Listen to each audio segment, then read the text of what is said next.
That's the what I'm doing. worst. Yeah, going back and forth. I know. No, our mics We're are on. mic'd I up don't know now. if our YouTube is on. YouTube's on as well? I don't know. I can't look at you. Just waiting on some technical issues to be resolved, and then we will reconvene the meeting. Are we No gonna? resolution? No resolution? We're good to go. Okay. We are? Sure. I'm just gonna use this computer. Motions. Perfect. Right? We can share. We can share. Okay. Okay.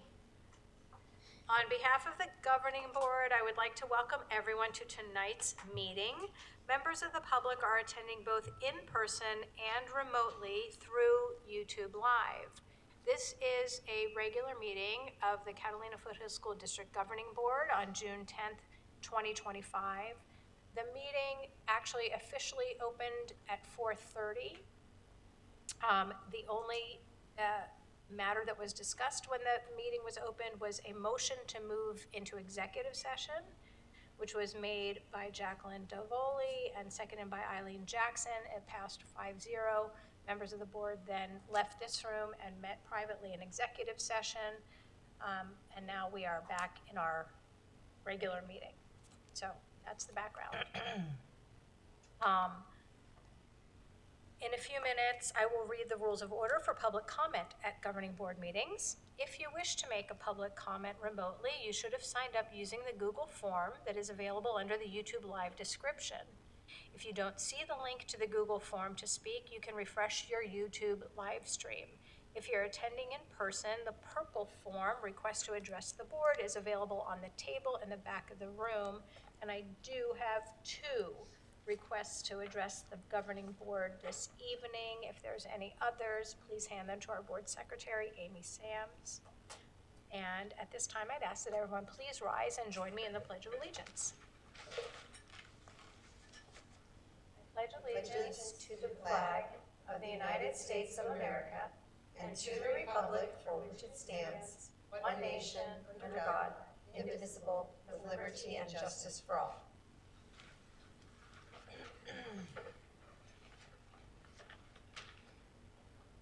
The governing board welcomes public comments at its meetings by providing 2 opportunities for the public to address the board. If your topic of interest is not on the agenda, you may address the board during the public comments time slot near the beginning of the meeting. Or if the topic is on the agenda, you may speak just prior to the discussion of that agenda topic. If you are joining remotely and wish to make a public comment, you should have already submitted the Google form provided with your YouTube link. And again, for those attending in person, there are the purple forms that need to be filled out and turned into our board secretary. Speakers will be called upon when it is your turn to address the board.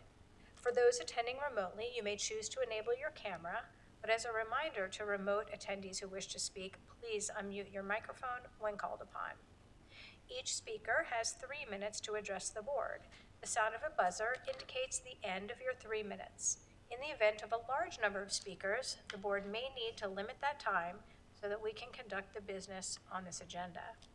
By law, board members cannot discuss, consider, or vote on topics that are not on the agenda. This assures the community that they are aware of the topics that will be discussed this evening. If you wish to discuss a topic through written communications, board members' contact information can be found on the district's website. We appreciate the community's attendance at this meeting, and we thank you for being here.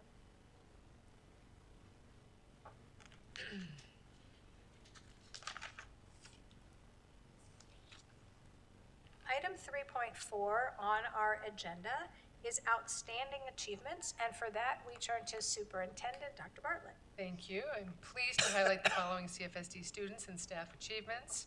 First of all, our CFHS track and field athletes shown at the state championships. They were Catherine McNulty was the state champion in both the 1600 meter and the 3200 meter, and her double win places her among the elite distance runners in the state. Wow. Those are long distances. Yes. Aaliyah Akinbill, she took 4th place in the 300 meter hurdles and the 7th place in the 100 meter hurdles. And she competed with heart and grit and in 2 of the state's most competitive hurdle events. So we're incredibly proud of their athletes, and they were coached by Blake Hinson and his team. They showed dedication and leadership, and congratulations to all who competed. So we also have our HOSA students at the National Anatomage Tournament. I know that's Did you practice that? of particular interest. I did actually practice that. But they did compete at the National Anatomage Tournament this in Las Vegas, Nevada. So we had Ella Hennings, Zoya Czar, Malia Hart, Alexa Fisher, and Nathan Wu, who qualified and will compete at the national event. It brings together the top 5% of high school anatomy students from across the country, so pretty amazing, exceptional performance. So our special congratulations goes to Alexa Fisher, who took first place in the suture competition. That's And great. I've observed the suture work that they do, and it's very meticulous, so we're very proud of our future health leaders representing CFSD. And then finally, our CFSD robotics teams, they competed at the Western Edge First Lego League Open, and we had 2 teams that competed there. The first team was Partners for Life, and the second team was Reef Rangers, and they were selected to compete at the Western Edge First Lego League Open, an international tournament hosted in Long Beach, California. It brought together 90 top teams from around the world for 2 days of STEM-focused competition work. Both teams were led by Coach Charlotte Ackerman, who emphasizes a student-driven approach that builds confidence and problem-solving skills. So they were actually they were given a task, and they had to, without any coach's interference, the team had to work together.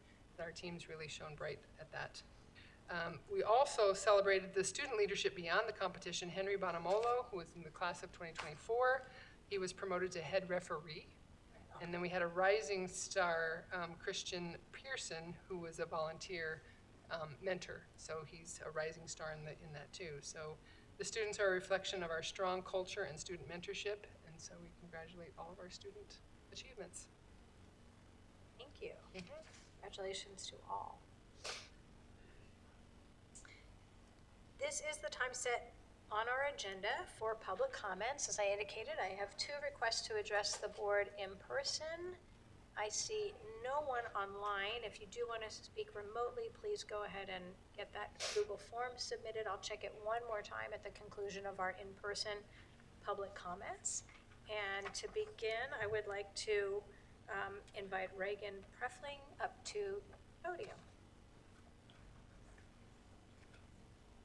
Hello, thank you. So I'm Reagan Preffling. I'm a founding member of Tech Aware Parents, as you know, and for anyone who doesn't know, we have a website where we share resources, information on technology and our children. It's called techawareparentscfsd.com. Don't worry, we're not selling anything, just sharing information. So tonight I want to highlight a few key points as you consider upcoming cell phone policies, and then Laura Thompson is going to follow up with a few successful case studies. Of course, we're not part of internal discussions and we don't know all the specific factors at play. So my goal tonight is to inform and support the conversation and hopefully guide us toward a solution that truly benefits our students. We understand that a full day phone-free policy is being considered for K through 8 and an in-class only policy for high school.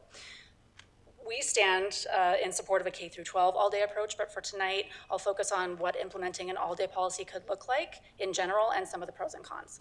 So there are a few options to consider. Option 1 is phones are off and in the backpack. That might seem like the easiest solution with low effort and minimal disruption, but the truth is it puts pressure on teachers to constantly police phone use, and it relies on students resisting temptation. If you consider human behavior, motivation drives action. For a preteen or teenager, their entire life revolves around their friends, their activities, and the content that they consume these days, and all of it is accessed through their phones. So if that phone is just inches away in their backpack, the pull is so strong. And there's also biology at work here. Their brains are still developing. The prefrontal cortex, which is responsible for impulse control and decision-making, isn't fully developed until their mid-20s. So our kids are still learning how to manage distractions, and these devices are intentionally designed to hook them. Even if the phones are off, having them close by and accessible still draws their focus away from learning and connecting with their peers. So a second option is collecting them in each class. This method offers a bit more structure, but phones are still within reach throughout the day. Students could access them between classes or at lunch. The temptation is still there, and it still ties to their motivation. Proximity matters, especially for our young students whose self-control is still developing. The third option is collecting and storing them for the full day. This is the most effective approach. It might sound complicated, but it could actually be quite simple. All you need are bins, rolling racks, a secure storage space, and a system for collecting and returning phones at the start and the end of every day. It takes a little coordination, but the benefits outweigh the cost. With phones out of sight for the entire day, students are released from the burden of their addictive devices, and they can focus on learning and just being kids. So in short, keeping phones out of sight all day shifts both the student and the teacher away from focusing on a phone to focusing on in-person learning and engagement. The question we should be asking ourselves as we develop these policies is, do we want this to be easy or do we want this to be effective? So thank you for listening and for your thoughtful consideration for what's best for our kids. And with that, I'll turn it over to Laura. Thank you so much. Thank you. You did? You do? Laura Thompson.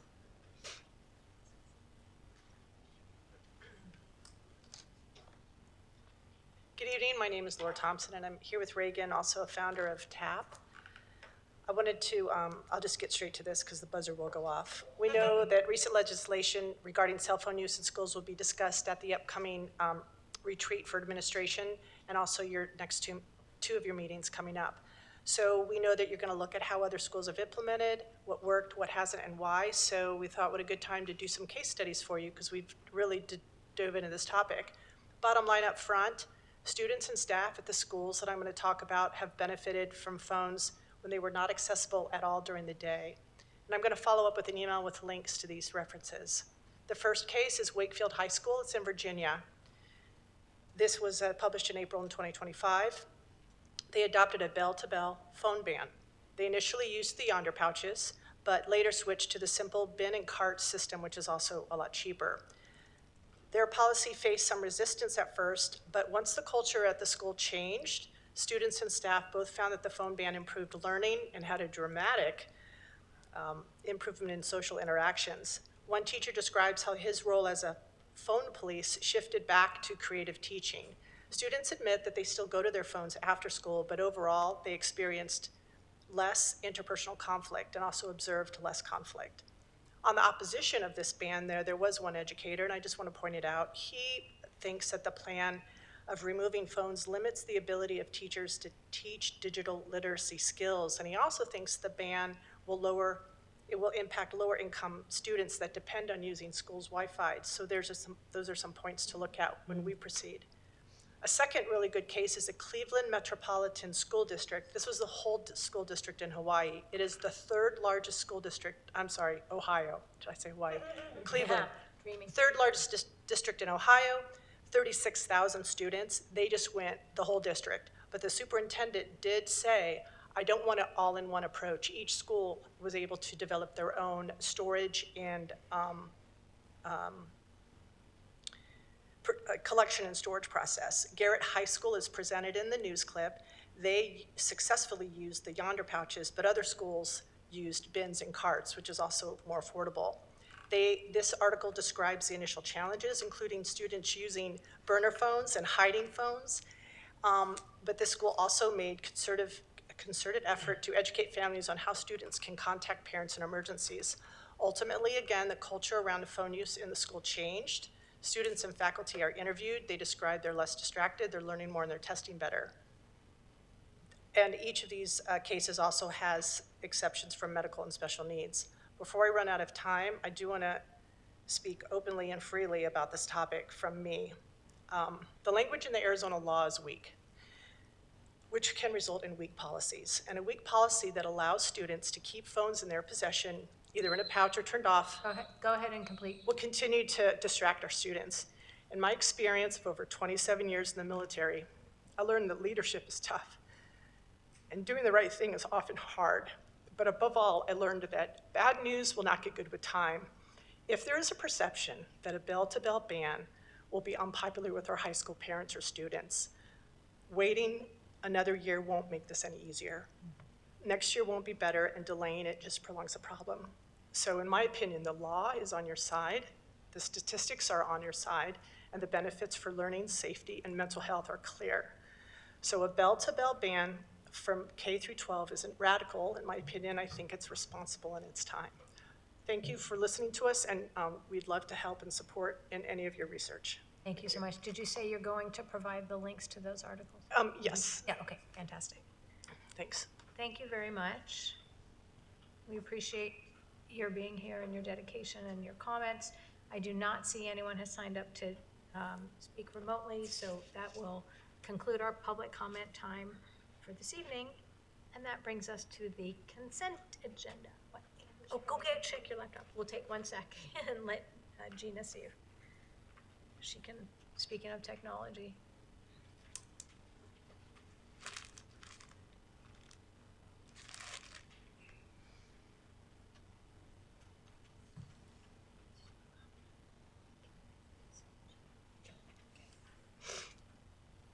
Not yet. Does anyone have an item that needs to be pulled for discussion on the consent agenda? No. Okay. May I have a motion? Oh, you do have something. Pull? No, I'm gonna have her read it. Oh, because, yeah, go ahead. Yes, may I have a motion? I move that the governing board approve consent agenda items. 5.1, the governing board, May 27th, 2025, regular meeting minutes as presented. 5.2, the expense voucher memorandum as presented. 5.3, the field trip request memorandum as presented. 5.4, the fundraising request memorandum as presented. 5.5, the personnel memorandum as presented. 5.6, the acceptance with gratitude of the gifts and donations memorandum as presented. 5.7, the addendum to the intergovernmental agreement between Pima County Joint Technical Education District and Catalina Foothills Unified School District, number 16, for 2025-2026 as presented. 5.8, the award to Concord General Contracting for the replacement of the artificial playground turf at Valley View Early Learning Center in the amount of $103,635 as presented. And 5.9, the award to Concord General Contracting for the repair and resurfacing of the basketball and tennis court at Sunrise Drive Elementary School in the amount of $106,996 as presented. Thank you, Jacqueline. We have a motion to adopt the consent agenda. Is there a second? Second. What's so funny about that? I don't know, it's just his face. There's a motion and a second. All those in favor, please say aye. Aye. Aye. Any opposed? The consent agenda motion carries 5-0. Thank you. Unfinished business. Our carryover business from last week begins with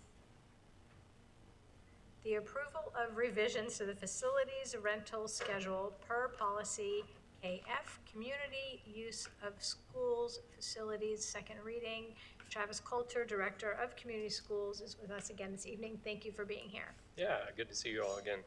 I am here for the second reading of the rental rates that are proposed for the 25-26 school year. As you recall, there was a 7% increase recommended. So after researching, comparing some rates from local parks and school districts and indoor spaces, also I think some information was additionally provided to you between meetings. There would be no additional changes to the 7% increase of our CFSD rental rate sheet as presented at the first reading 2 weeks ago. So I don't know if there are any questions or any follow-up that you would have for me at this point.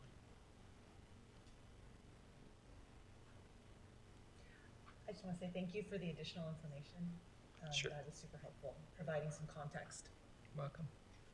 You want to just explain briefly what that was? There was information provided about how much revenue each school Generated generated, yes. in that civics fund. Yes, and that provided, for me personally, some much-needed context to understand why our rates are fair. Right. And also, I think it answered the question about, was this an opportunity maybe to capture some additional funds? Correct. So, I'm very satisfied.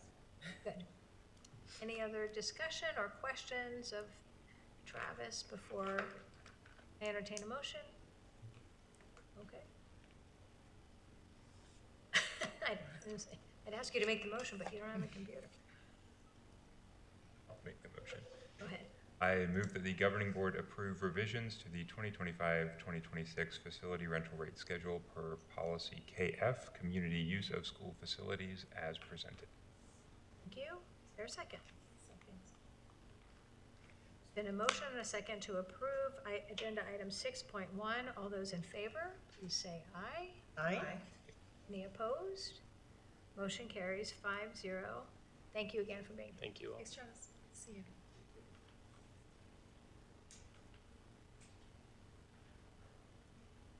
Item 6.2 on the agenda is also a carryover from last week, and that is approval of revisions to policy IKF, graduation requirements. This is a second reading. Cheryl Castro, Executive Director of Curriculum and Assessment, at the podium for the second time. Thank you very much. And board members, if you recall, the updated policy that we're talking about tonight is in the extras, under extras. Thank you. So policy IKF, we made a few changes on Monday, and so with your permission, I'll highlight those tonight, and we'll go very slowly with the page numbers so that you can see what changes were made as a result of your eagle-eye editing and good suggestions. So on the first page of the policy, that's page 53 in the board packet, in the first full paragraph below section D, the phrase "during the first semester" and the whole part after that, taking at least the required number of classes for a senior with no fewer than 6, all the way through to the last word "campus," was removed. So that sentence now reads, "In addition to the requirements specified in this policy, graduation eligibility and the awarding of a diploma or certificate of completion require that a student be enrolled full-time as follows." And so that whole section was taken out. That's not new. Then on the first and second pages, which is page 53 and 54 of the packet, the phrase "enrolled full-time" was clarified for freshmen, sophomores, juniors, and seniors. And this policy language and the information now aligns with the information provided in the high school course guide. Then there was a change that was made on Monday. This is on page 54 of the board packet. That's page 2, if you're following along just with the copy. Directly under the definition of full-time enrollment for juniors and seniors, we inserted the following. I'll read this slowly. "With the approval of the high school principal, PIMA JTED courses that are only offered during the student school day may be considered part of the required course load, as PIMA JTED is regarded as an extension of the high school campus." This was in response to your questions about those exceptions that are made for the classes like the vet tech class that starts at 2:30. So that we inserted there. But to be clear, it's not really, it's not an exception. It's an explanation of what constitutes our campus for Correct, thank purposes you. of this policy. There really are no exceptions. True. Thanks for that. So on page 54, that's the bottom of that page that we're on the second page of the policy, in the paragraph directly beneath the list of prescribed courses, a grammatical error was corrected. We replaced "it's" the contraction with "it's" the possessive pronoun. Always like to mention some grammar. And then page 54, 3 changes were made. And that moves on over to page 55 as well, which is page 3 of your regular photocopied packet. The language referring to social studies instruction on the Holocaust and other genocides was updated as required by statute. So they replaced school days was replaced with class periods, and at least once in grades 9 through 12 was replaced with "on at least 2 separate occasions during any of grades 7 through 12. And you had asked when students receive this instruction. It's during grade 7 social studies and grade 9 world history. We also replaced that statute 15710 with ARS 1570102. Geography was also added to the list of topics that are required. Since we're now done implementing the tiered, the social studies classes that were phased in over a series of years, we removed that entire paragraph on that page. And then we added the subtitle, we changed the subtitle that said Social Studies Credit Requirements for Graduation for Class of 23 on page 56, which is page 4, if you just have a regular packet, to Social Studies Credit Requirements for Graduation. Because they're all phased in now. Yay. Yay.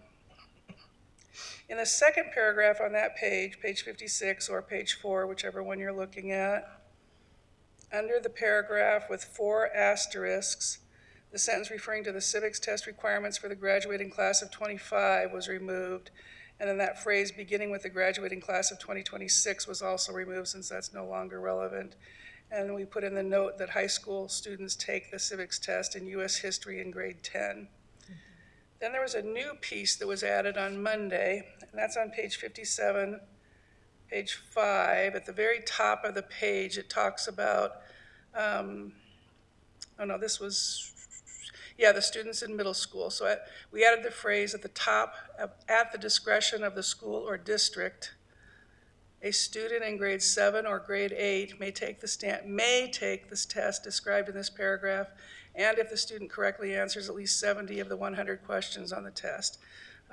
It lists then the requirements of what we have to do to record those. Were there any questions about that part? Because that was added on Monday.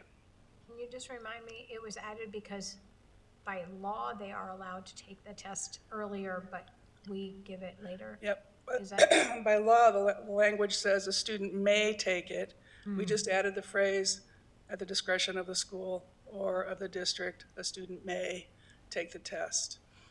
So we're giving the circumstance. We do not offer it in 7th and 8th we grade. don't offer it, but there could be a student. Currently, we don't, but I checked in with both the middle school principals, and they said although they haven't given it in recent years, they'd like to keep it open to possibility, and so that's why we put at the discretion of schools. So that people understand that it's not a regular occurrence, but it might happen. Would that not also cover transfer, students who haven't gone, who may have taken it at a different school in 7th or 8th grade? Yes, so if a student comes to us as a transfer student and they have documentation of what they earned in middle school, we need to accept that at the high school. In practice, what the teachers tell me is kids often want to take it again at the high school just to see if they can improve their grade, if they didn't hit 100%. A good road trip activity. Sure. Road trip? Yeah, we should put that in the policy. So sorry, but this isn't a forum where where questions are allowed to be asked from the audience. You're invited to observe our business meeting. You can email a question if you have one at a later time. Okay, so I'm going to move then to the bottom of page 57 or page 5. This is another thing that was added on Monday, or that was adapted on Monday. There was some clarification added at the bottom of the page. The phrases "from their state of origin" in Arizona were added for clarity. So that sentence reads, "An out-of-state transfer student is not required to pass a competency test to graduate if the student has passed a statewide assessment test on state-adopted standards from their state of origin Okay. that are substantially equivalent to the Arizona State Board adopted academic standards." Good eye, Mr. Lowe, good eye on those. Any questions about that particular change? Then we're moving to page 58. This is another change that was made on Monday. If you move down to about the middle, a little bit past the middle of the page, on page 6 or page 58, after the sentence that says transfer students will meet the graduation requirements for social studies in one of the following ways. In that first full paragraph below that, the phrase "during the 2023-2024 school year" was removed, which makes sense because of what we did on the previous page. And then under sections B and C, the following change was made. So if you look at either section B or C, and the sentence starts right where it talks about the missing classes and the CFHS courses. Can you find that spot in your board policy? So it starts, Yes. the missing class or classes and the CFHS, we scratched out courses and put bolded courses with brackets around the S, because it could be one course or it could be two courses. And then we deleted personal finance 0.5 credit and consumer finance 0.5 credit. And then we added our new junior social studies courses, which are previously listed in another board policy that we talked about. AP Psychology, that's 1 credit, or Perspectives on Modern History, 0.5 credit, and American Law and Justice, 0.5 credit, to meet the 4 credit graduation requirement for social studies. So what we did there was just to update the language with the new courses that we have instead of the old ones. So when we change our courses, we have to remember to go back and change this policy again, Good point, we do. Good This one eyes. comes up. pretty frequently. Pretty much every year. And moving on to page 59. On the 7th page of the policy, in the section titled Special Education, under section B, parents was changed to parents and legal guardians. And the very last part, statutes referenced in the policy were updated on the final page.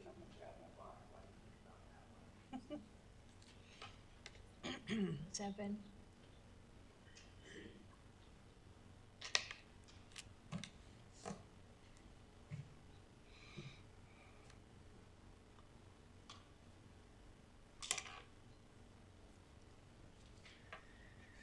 And that was it. IKF, our favorite returning policy. Questions? Just a nit to pick, page 5, Department of Education should be capitalized. Page 5. Page 5, about above the halfway line, below. That's cool. There we go. Page 5, it's the paragraph that begins, each school district shall report to the Department of Education. There you go. Yes. Department of Oh, Education should good be catch, capitalized. Gina, thank you. And then pages 6 and 7, Capitalize. yeah. So the section on transfer students meeting the graduation requirements for social studies.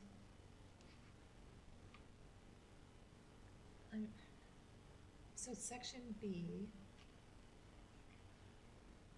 I'm just really not tracking with it. It says transfer students who do not bring a qualifying credit will take these courses, each of which are half credit, which equals 1 credit, to meet the 4 credit graduation requirement.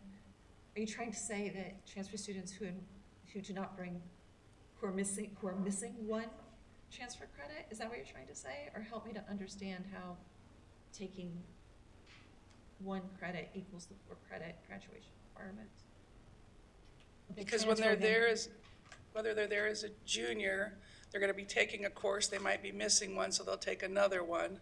If they come as a senior, they have to take the course in the senior year that they're missing. So the way I talk, it confused me too, Gina, and so I called Randy Collier, and the way she explained it was most kids fall under Section A when they come to us. Section A is you come to us, you have courses that qualify, we can count those credits, and then we move on. You take whatever, if you're a junior, when you come to us, you take those junior level classes that we have. If you come to us as a senior, you take the senior level classes that we have.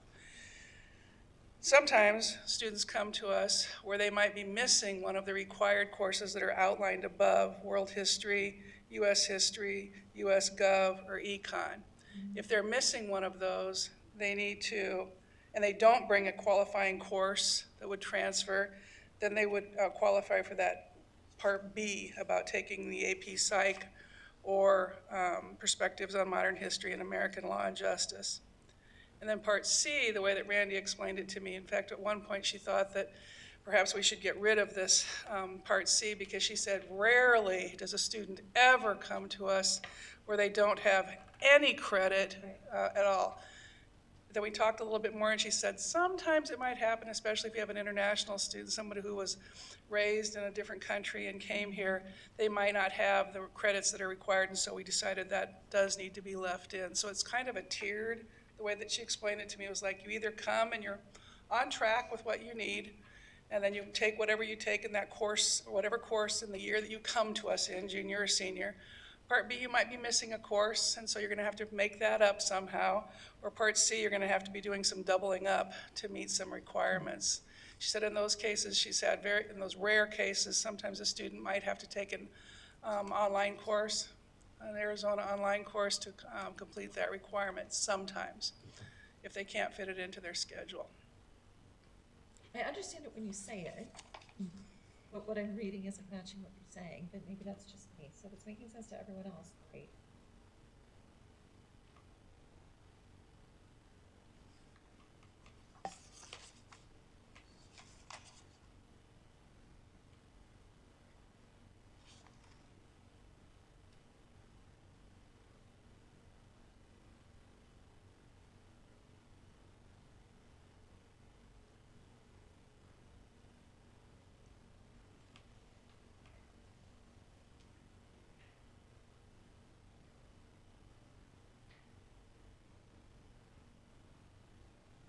So, Gina, the introductory paragraph about how, Students who transfer. yeah, well, student transfer students will meet the following requirements in social studies in one of the following ways. Yeah. And then the paragraph after that talks about Yeah. students who transfer as juniors or seniors will meet the 4 credits that way. So A, B, and C are all exceptions, right? It's when they're missing. It only addresses when they're missing one of those. So that's why it's not every transfer student. It's only if they're missing. It's only to take the place of whether it is under one of those, whether it's, that's how I read it anyways. Am I interpreting that correctly, Cheryl? Yes. So it's either US history or government economics and one of the following. So so I think it's, so the assumption is almost every student's gonna have something that qualifies as history, government, right? I mean, if they went to a high school in Arizona, they're Yeah. gonna have those. So it's only explaining those weird exceptions. That's how I read it. That's a fair comment. I mean, if everyone else is good with it, I'm fine. And I think if the people who have to administer this policy understand this policy, I mean, it gets a little bit into the weeds. Yeah. So as long as it's providing the appropriate guidance to the guidance counselors who are helping kids with their schedules, I'm fine with it. I can't say that I understand this 100%, but I don't think it's doing anybody any harm. Fair play. Well, as long as they can explain it to the Yes, families who are trying to exactly. enroll their Exactly. students. Right? But then you're dealing with a concrete student with a Yes. concrete situation, and you don't have all the variables, it's just one student. So this is, it's confusing language, but if you guys can work with it, and our guidance counselors can work with it, I think we're probably, I'm okay with it. Does this go directly into our course handbook? This piece does not go into the course handbook. That's the So requirement. this is a family sitting down with a guidance counselor So trying to then I- figure out a kid's schedule. I'm with you then. So to that point, when you got clarification from Randy Collier on this, was there any concern on her part about the way it's worded or implemented? She was only concerned that I didn't understand. I think we have Yeah. a consistent theme here, that section. And then she started to give me examples of students that they'd worked And with. then it makes I- more sense. And I was like, oh, that makes sense, yeah, okay. And the way she said it was, every student who comes to us comes with a unique situation that doesn't always revolve just around social studies. So when they're choosing Right. what to do about social studies, there are other things that they might be working on as well. Yeah. Well, and I asked that just to make sure that the person who has to use the policy does not feel constrained or confused by the policy, and it sounds like no. No, yeah, they're good. Are we comfortable with the language that's written and in making the just the grammatical change that Gina suggested tonight, or do we feel that we need a third reading? If nobody, were you gonna say something? The only thing I would say, because there are some changes that don't exist in here, is that if we brought it back a third time, and I don't know if we have the time constraints for that, I don't know that it would require another presentation by Cheryl. If people wanted to just see it again in its final format before we voted on it, I don't think we'd have to make Cheryl present it again, but. But we have the final format. We Well, have there's all some, the- There's some pieces there's that some are, changes that are not in here with the course names, and I don't have a, the changes that were made on Monday, you do not have. yeah, they're not in here. I thought, oh, I thought they were in the extras, the one that was. That's the one I'm looking at, and so Oh, you I made see. some changes to the way this copy I looks see. right now. There's some additional changes. I think, I'm not comfortable tonight. I think it has to come back. Is there a reason it has to be passed tonight for publication or It's anything not- And I'm like just that? saying, I don't think it requires you to make another presentation.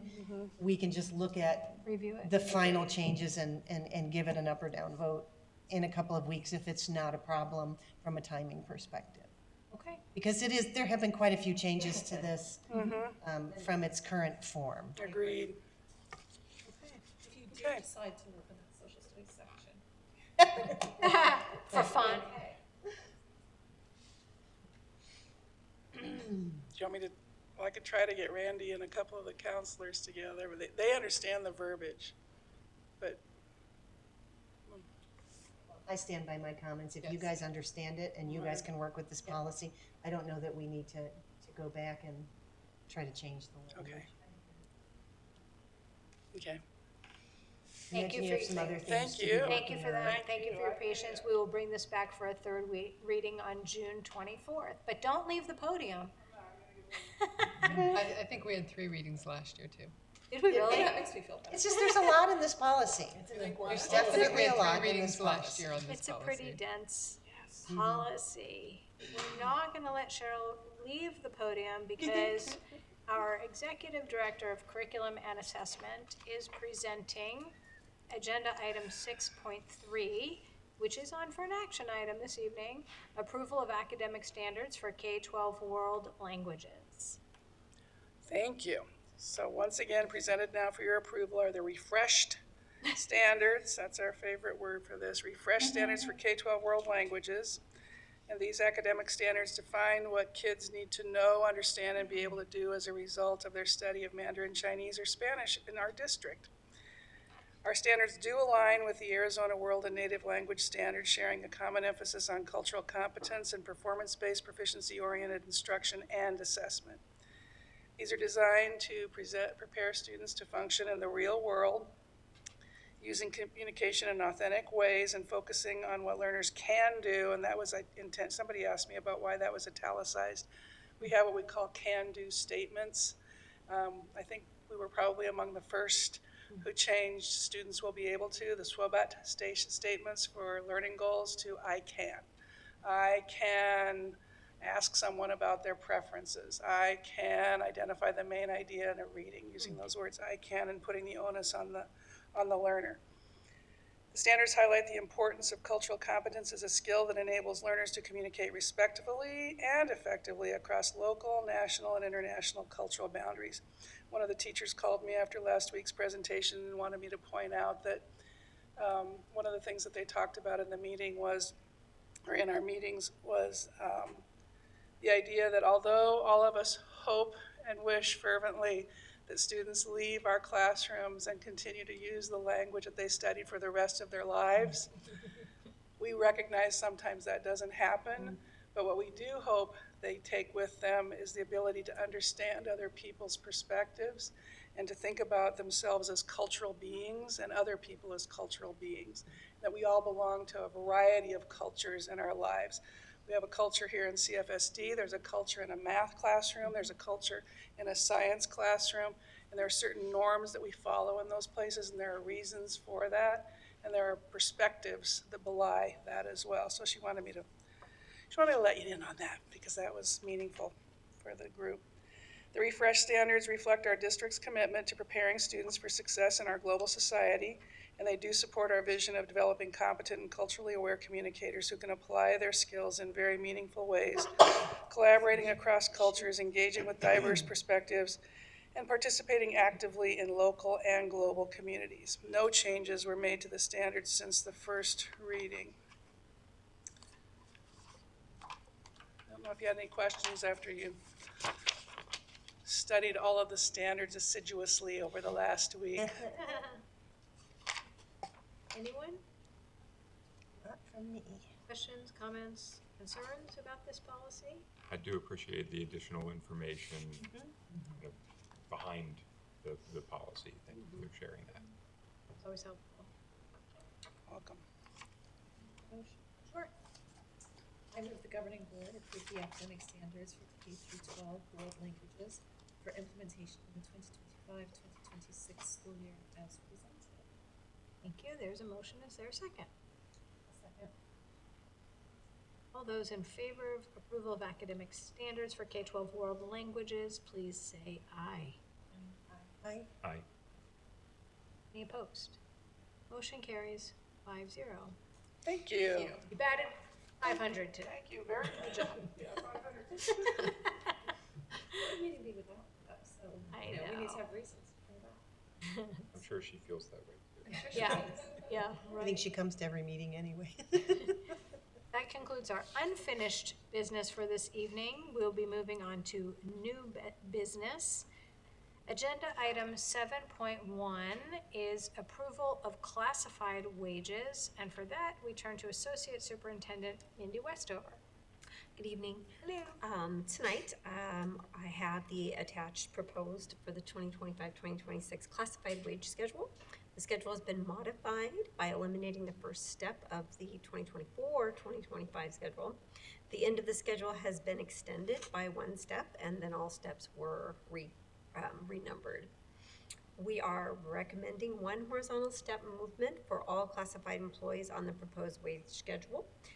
This will result in a 2% increase in wages and an increased cost to the maintenance and operation budget of $119,505.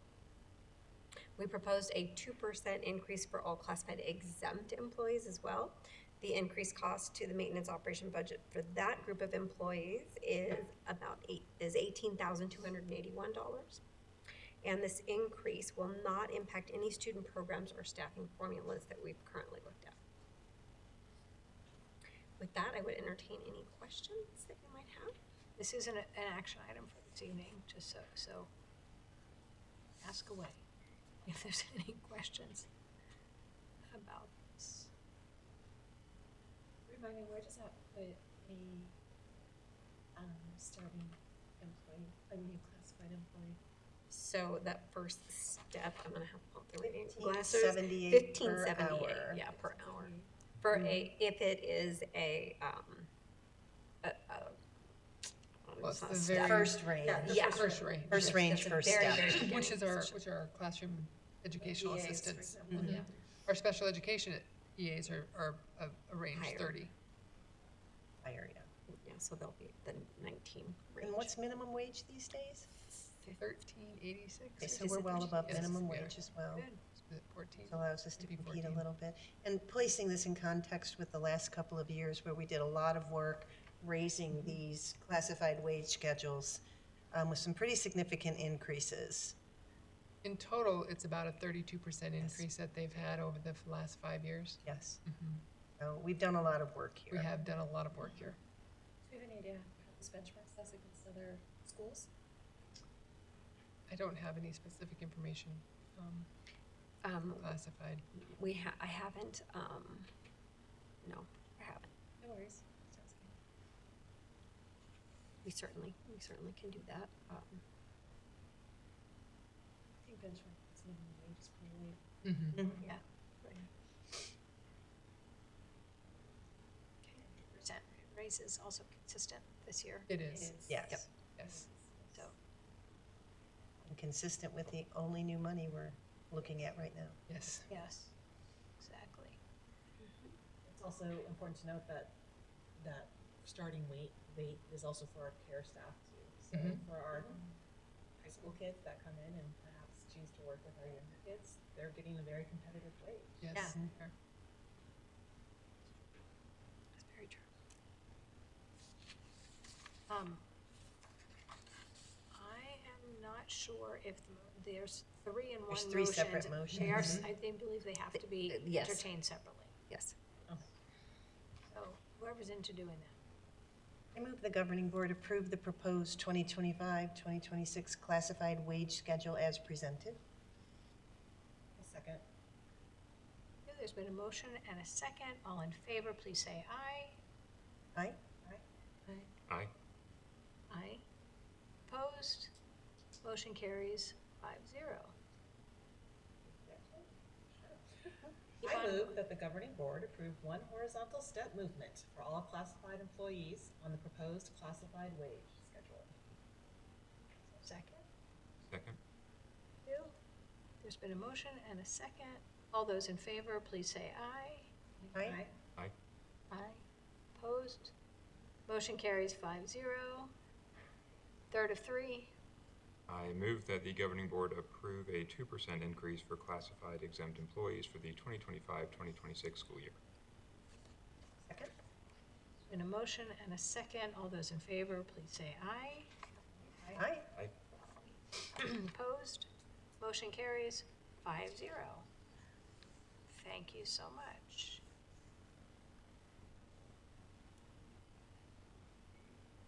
Ms. Westover is on again for item 7.2, approval of 2025-2026 classified employee notices of appointment. Sorry. No problem. So presented for the governing board tonight is, for your review and approval, is the attached list of classified employees that are being offered a notice of appointment for the 2025-2026 school year, along with a copy of the notice of appointment that they do receive. Obviously would have their specifics on it. Are there any questions about that?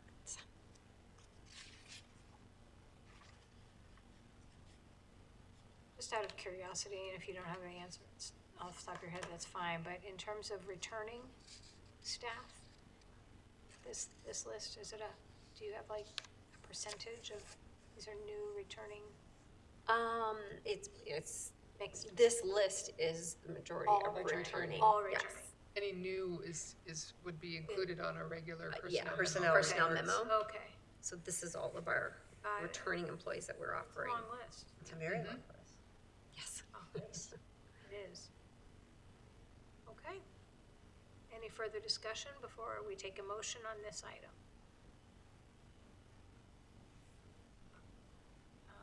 Would anyone like to make that motion? I move the governing board approve the classified staff notices of appointment for the 2025-2026 school year and direct they be issued as presented to the staff members list. Is there a second? Second. We have a motion and a second. All those in favor, please say aye. Aye? Aye. Opposed? Motion carries 5-0. Thank you. Thank you. And agenda item 7.3 is, this is not an action item, it's a first reading of consideration of revisions to policy JLF, reporting child abuse, child protection. Ms. Westover. We did get a little jump on this new bill, so this will be your first look at it tonight. This is a revision to policy JLF, reporting child abuse, child protection, are recommended to comply with Senate Bill 1437, which amends ARS 13-3620 and ARS 15-514 regarding mandatory reporting obligations. So key policy updates include the expanded definition of school personnel. Now it specifically mentions substitute teachers and members of the governing board as mandatory reporters. There is a clarification on reporting requirements that has changed. A report made to a school resource officer or SRO or school safety officer does not fulfill the legal requirements under ARS 13-3620. There is a new obligation for SROs. If an SRO or safety officer receives a report, they must immediately notify a law enforcement agency and transfer all relevant information. There is some new specifics on interviewing requirements that were added for SROs. They may receive voluntary reports from identified student victims. They may also ask minimal follow-up questions as permitted under county protocols pursuant to ARS 8-817. And then there's a definition section that was added to provide definitions for school safety officers, school resource officers, and peace officer to ensure clarity and consistency. These revisions ensure district policy aligns with the updated statute, and clarifies procedures and responsibilities for school personnel when handling suspected abuse or reportable offenses.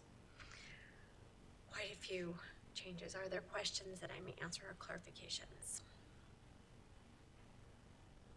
Understanding that we are now impacted by this, is there any training that is already in place for teachers that we would also have access to, or is there anything else that will be used to support us as we? Yes. Yes, we do.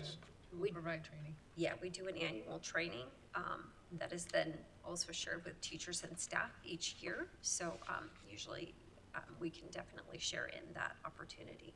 Is that a live training or like a webinar type thing? For our new teachers, we have our legal counsel come and train. And then for an ongoing training, our principals do that training with their staffs. So, but Might we be able to sit in on Yes, we're in town or? absolutely. We'll share that if not, information. we'll bring the training to you. Yes. Great. I have a question. Since this now includes substitute teachers, are we assuming that the agency that sends this, okay, Correct. a substitute to us, just to Yes. follow that thought out, will Yeah. do that training for them? Right. Certified to us that they've done it or? Yes. Yes. Okay. And that practice is in place because they were always employees, but now they've been spelled out. For teachers and now for us as it carries over, understanding that the reason for this is probably you're around kids all day and have exposure to that, is the mandatory reporting, the idea behind that extends to every facet of life, or is specific to School setting. the school setting, or is that something best taught by council? Had that question Question. too, Well- because this policy doesn't say only on what you see on. No, Right. we have, that is one of the scenarios in the training is what happens if I'm grocery shopping at Safeway Yep. and someone comes up and makes that report. Are they reporting it to you as your friend or as the governing board member? And if they are talking to you as a governing board member, you have an obligation to report that. But with me being a governing board member and someone walks up to me in the grocery store and tells me as a friend, would I still not have an obligation? It's the safest to make the report, yes, but the obligation is lessened because you're not in your capacity as a board member. But it's just safe to make the report, which is what we recommend. Gotcha. That question sent me to the statutes because I wanted to see if there was an exception, and there is for attorney-client privileges. Yes, there is. I'm a criminal defense lawyer. I hear things. Sure. So if the process is that reports made to school resource officers, it's not for the legal requirement, then can you briefly describe what the reporting process is? Although I understand that in the training that will be spelled out in detail. Yeah. Essentially, you would call 911. Police. And you would make the report directly to an on-duty officer. There is also a non-emergency line, but we suggest 911 so that you know that you're getting immediate care.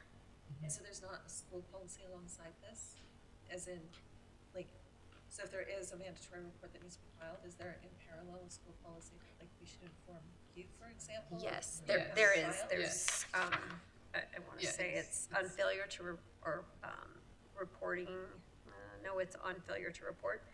There is an element there that specifically talks about that they have to update the superintendent Yeah. within 3 days. And we still require a written report to the superintendent, even though the law does not require that. We still require a written report. And that is in this policy. I'm sorry? That is in this policy. A written report? Yes. I'm trying to remember where it is. Any school employee who's made a Yeah, mandatory so- report to a law enforcement shall provide written notification to the principal of the oral report no later than the next workday. It's the second to last page, On failure to report the fourth. starts at the paragraph. bottom. Ah, And then the principal send those to me. I review every one. I'm sorry, it's, under failure to report. I think it is, those elements right there are the really specific details of reporting. So, because it says any school employee who has made a mandatory report, does that need to say any school employee or governing board member? Because we are not technically employees, correct? Didn't they define that though up at the top Do of they? it? Okay, did I miss that? It, school personnel, which is a different term. Including substitutes. and this I think Gina's element point is interesting, why this is under failure to report. I think it almost deserves to be up in that top paragraph or its own section that says Additional district- additional reporting And responsibility. this is something unique to us. Something like that, so it's a little bit more highlighted. Sure. It's the kind of whole buried thing in under there. there isn't, there's only one There's only paragraph one about failure failure to to report. report, the rest of it is. Yeah, the rest of it is other stuff. That I think needs to be Agree. clarified. Yeah, I think that probably was not intended to fall under that. Agreed. It just needs a few more returns. I think just a subhead. Yeah. Like, Well, the reporting not required is bolded and underlined as if that was just added. No, those categories were part of our policy. Oh. And that element about reporting is unique. So we can give it its own category and, post, I would almost think posting requirement, well, I'll look and see where it fits Yeah, and if you get would, it back to you please. guys. Yeah, not a problem. Any other questions or? No, just let us know when the training Training happens, so I know what Yes. to do when I see a parent smack their kid in a safe way. Okay. If there's any other questions that come up, let us know, and I'll make those adjustments for the second reading. Thank you. Thank you. These are policies that won't go into law until 90 days after the close of the legislature. However, these have implications for our training for new school personnel Beginning of the school year and stuff. the start of the school year, which is why we're bringing them forward now. Thank you. Thank you. Okay. Item 7.4 is, oh, she's back. Just in time. Consideration of revisions to policy JR and regulation JR-R, student records. This is a first reading. Cheryl Castro, They're back again. back again. Okay, you thought IKF was exciting. So presented for your consideration tonight are the revisions to JR and Regulation JRR student records. And the reason we're doing this is because House Bill 2514 amended ARS 15102 and ARS 15142 relating to parent involvement in schools and student directory information. And so we updated the policies to ensure compliance with the new requirements. So I'll start with JR. It included requirements. You'll see on the first page of the policy and throughout, I replaced parent with parent legal guardian.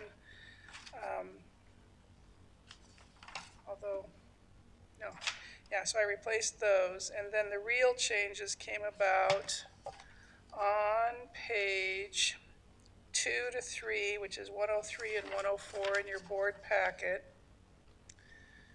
The revisions include requirements for a school to only disclose directory information relating to students if the school first notifies the parent, legal guardian, or eligible student of, 1, the types of information that the school will designate as directory information, which we've already done. We already do that. That's part of our policy already. The right of the parent, legal guardian, or eligible student to refuse the school's designation of any or all types of information about the student directory, or the student as directory information, and 3, the period of time within which the parent or legal guardian or eligible student must notify the school in writing that they do not want any or all types of information about the student designated as directory information. Additionally, schools may not disclose the address, phone number, or email address of a student unless either consent has been given in writing or the parent, legal guardian, or eligible student has not opted out of the disclosure pursuant to subsection A of ARS 15142, which is the disclosure to official military recruiting representatives.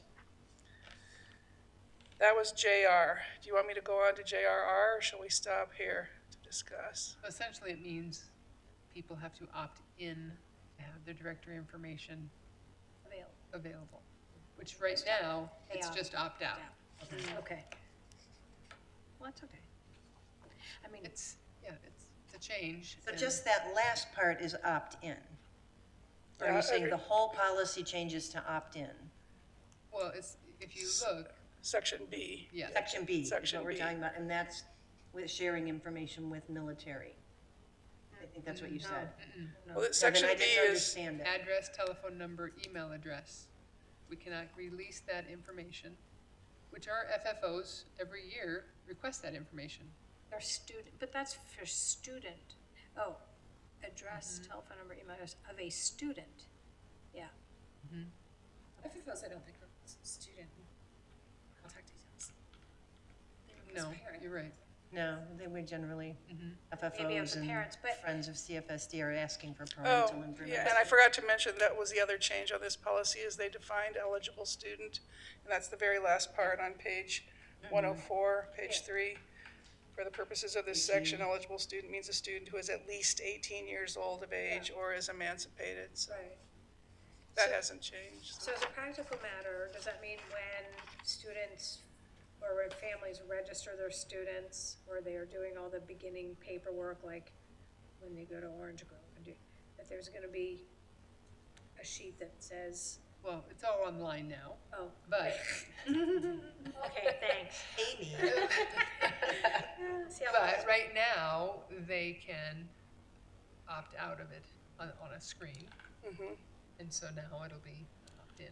Maybe not in, and if that's skipped. That will change because they've already registered, right? So we've been in discussion of how Yeah. we're gonna get that opt-in. how do we do that now? Yeah. Because they've already registered, so we have to figure out the process to For this get that year. information for this. And if they don't if they don't check any box, or a box to You opt, probably have to then follow up. when they get back to the submit, does it like shoot back and say you forgot to do you know what I mean? Like, are you gonna have to follow up somehow with people who I don't? don't know about that.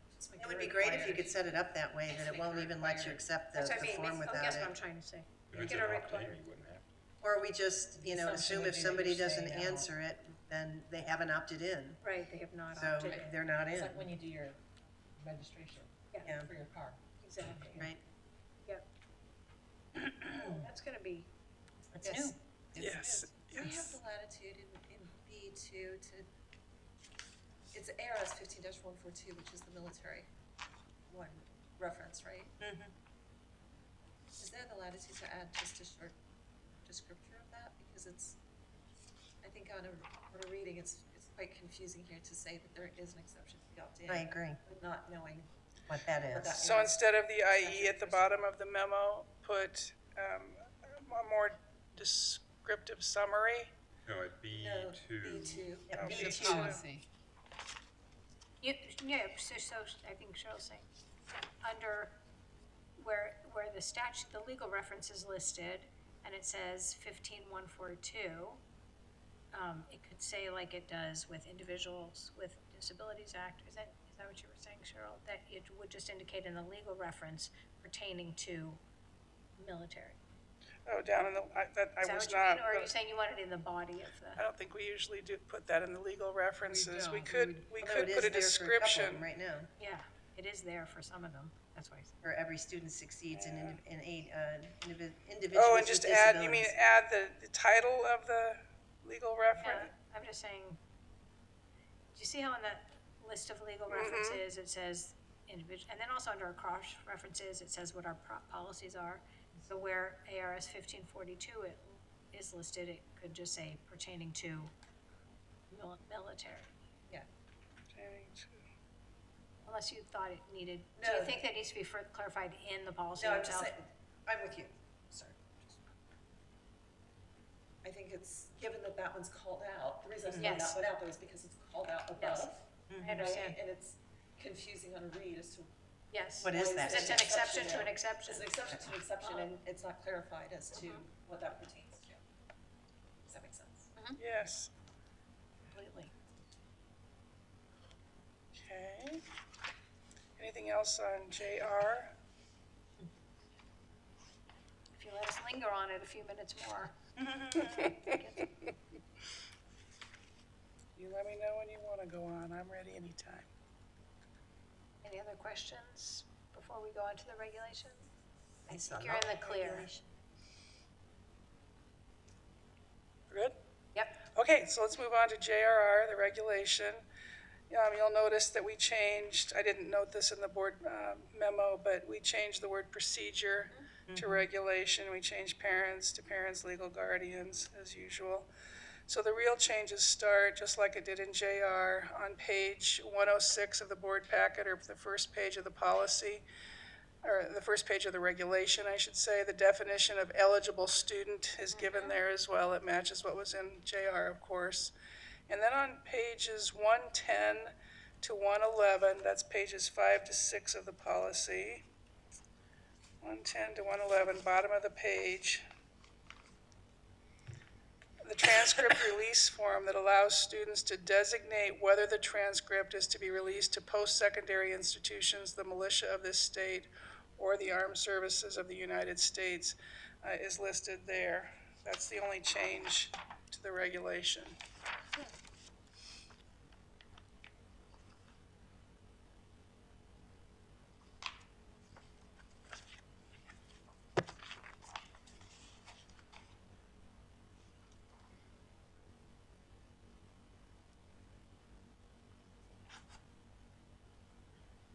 Maybe I know I'm new to a lot of this. How often is it the governing board that's providing the student something versus the district? Are you talking about the form? The language there that says the governing board shall provide the student with a transcript That is release odd. form. I think what that means is, Yeah. what we've read in the policy is ADE is going to provide us with a form, which sometimes happens. And sometimes they ask us to create one based on a model. And then we present it to you, you see it, and then you're providing it. So at some point, the form you're going to use is going to be here? Do we have to bring the form back? Well, no. I mean, we can put the district shall provide I there will. because, I think that makes more yeah, sense. we can, instead of the governing board, the district shall provide the student. It says that in a couple places. Does it? It says governing board in a couple places, yeah. So replace governing board with district.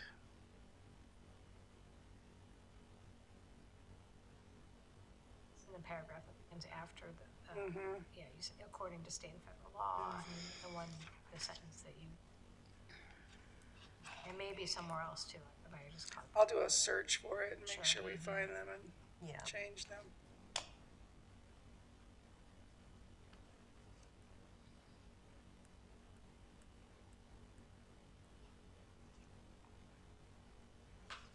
Not from me?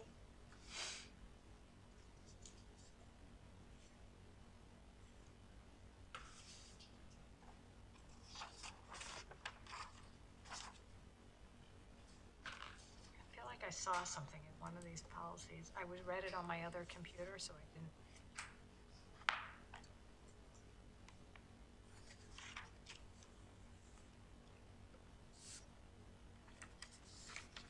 Just whilst you're looking for that, if I may. Yeah, please. Cheryl, there are a few instances where we still just have parent. We don't have legal guardian, so if you can just do another find. I'll do another search, yeah. Search or whatever. Thank it you. is. And then we also have inconsistencies. Sometimes we say guardian singular, and other times we say guardians plural. so. I noticed that too. It probably should be singular. Yeah. It goes with parent or parents, Yeah, it looks like. yeah. So I know I'm picking nits here, but since we're updating anyway. So do we want it plural or singular? Singular. Parent, singular. You don't parent, require partner. 2 signatures, do you? No, because you only If require there's- one, Right, and a child might only have one. right. A parent. Okay, I have those noted.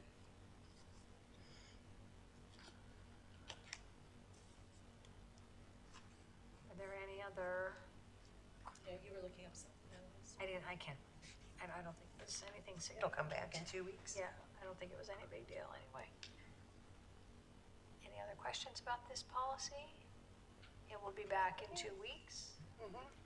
And this is another policy that has implications for next year, but it Yes. won't go into effect. I mean, the law won't go It will into for effect us. until 90 days after You're gonna jump on it? we are getting a jump on it. Because we have to have this information for the start of the school year. Right. Thank you. Thank you. Thank you very much. Thanks. Now an entirely new topic. Item 7.5 is review of the fiscal year 2026 maintenance and operations straw budget and approval of the fiscal year 2026 proposed budget. Our Director of Finance, Lisa Tatel, is here to present this item this evening. Thank you for being here.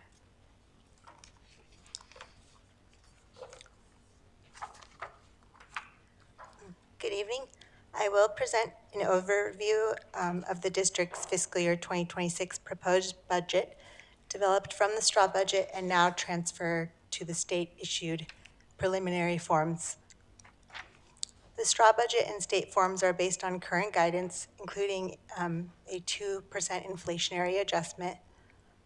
A formal budget revision will occur in August once the state legislature finalizes the state budget and funding formulas. I am going to start with the changes to the straw budget and then move on to the state budget forms.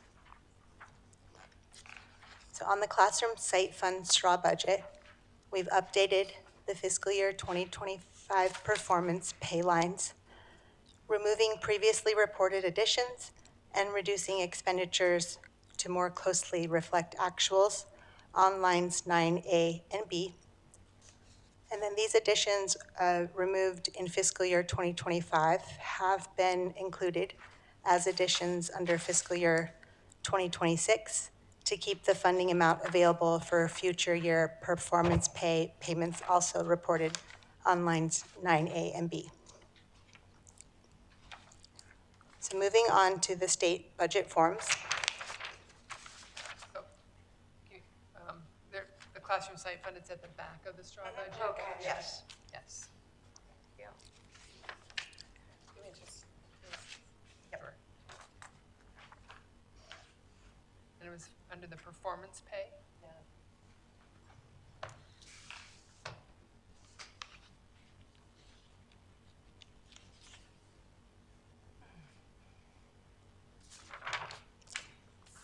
Any questions there? Okay.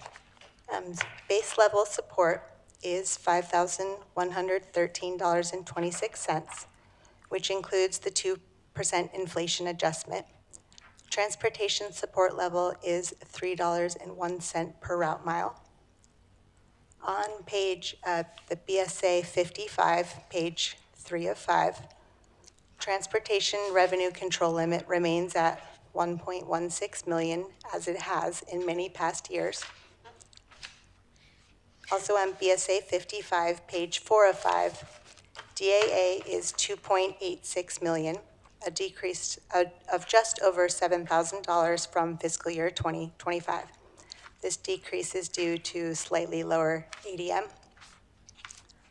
On the calculations page 1 of 3, the M&O carry forward is budgeted at $2 million. Estimated expenditures are $40.7 million to calculate carry forward. On the cover sheet, M&O budget limit is $42.1 million. This is a decrease of approximately $642,000 from the 2025 final budget revision due to the increased DAA transfer to M&O in the final revision of fiscal year 2025. Fiscal year 2025's final revision actually increased revenue in M&O. As you may remember, we increased the DAA transfer last year to bolster M&O carry forward into fiscal year 2026. Unrestricted capital, or DAA, is $10 million, up from about $9.8 million in fiscal year 2025. Really sorry. Right. We're lost. Yeah. So right now she's talking about on the, yeah. So could you start again on just the state budget forms? Yes. A little bit slower because the pages that you're talking about, I don't think match up. Yeah. It doesn't match up here. We're having trouble finding them. Yeah, so the state issued preliminary forms and their formatting was very off. So I had a really, really hard time printing it the way that it's supposed to. So, yeah, that's why it wasn't. Okay, So when you're talking average daily membership, Yeah. you're talking page 1 of 2. We don't see And I don't know where that page 1 is, of 2. honestly. so you're talking about base level support? I mean, We need you to go back. All the way back to the top, average daily membership. So it's the data entry, page 1 of 2, but Right. it's hard for us so quickly to find the data entry page. okay. 'Cause I'm still looking, I haven't found them. You know what might be helpful, because this is a problem every year, if this whole packet just had page numbers, temporary page numbers 1 through 30, and we could get to them that way, That's instead of true. looking for Yeah. the Like we do set on a of 8 policy. pages, then the set of 5 pages, then the set of, do you see what I Date mean? stamping. Just, Yeah. yes, kind of like bait stamping, exactly. It's, For they're- purposes of us being able to follow the conversation. Yeah, they are forms issued by this, the Arizona Auditor General, so it is tough for me to Yeah. change any of the formatting. No, I understand. I see how you've got it, I think you've got it handwritten in. I had to write it page 1 because- to 8. They did not put it on it, yeah. So that's what I'm saying is for purposes of just this presentation, I know this wouldn't be your normal form. Let's say we've got 25 pages here. You just number them 1 through 25 for us. Okay. And then we could easily go to page 22 instead of trying, because I have to look through, where's the set of 8 pages? Now where's the set of 3 pages? Now where's the set of 5 pages to find page 3 of 8 or 1 of 3 or 2 of 5? Do you see what I'm saying? Then It's just start with page 1 and go through. Yeah. And just go through, yeah, on page 1, So the please find data this. entry sheet looks like this. Yes. Yeah, a lot of the And I things, still haven't found it. a lot of the things I'm, Kind of in the middle of the long packet. Portrait layout. it's Yeah. the- No, I Yeah, see there These it. are it the is, next highlighted page numbers. you're looking at. Two more. Sorry, almost there. There is that one. Ah, there we go. Okay, now I'm there. The data entry page, got it, page 1 of 2. Okay. Okay. Now we're done with that. No, I'm just kidding. So the base level support is $5,113.26, Right, which includes the 2% inflation adjustment. right. So on the BSA 55 page, 3 of 5. The transportation revenue control, it remains at 1.16 million. Then BSA page 4 of 5, these are highlighted numbers, the 2.86 million. I'm really sorry. I don't mean any disrespect, but you need to give us time to find the right pages.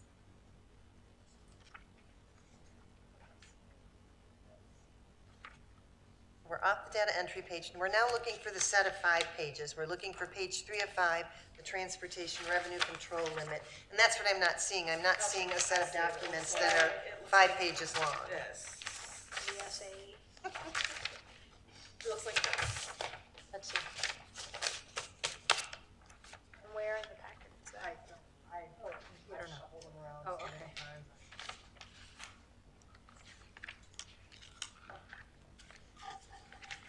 Because this whole thing right here is page 1 of 8, all the way through. It's page 1 of 8. Yeah, so So there's my 8. the 2.86 million is on the very last page. Of the 8? Of the 5. It's one of the highlighted numbers. The very last page. Oh, got it, okay. There it is, okay. Got it, got it, got it. Very last page. Very last page.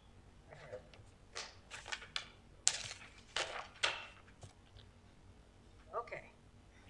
Now we're with you. Okay, Am I?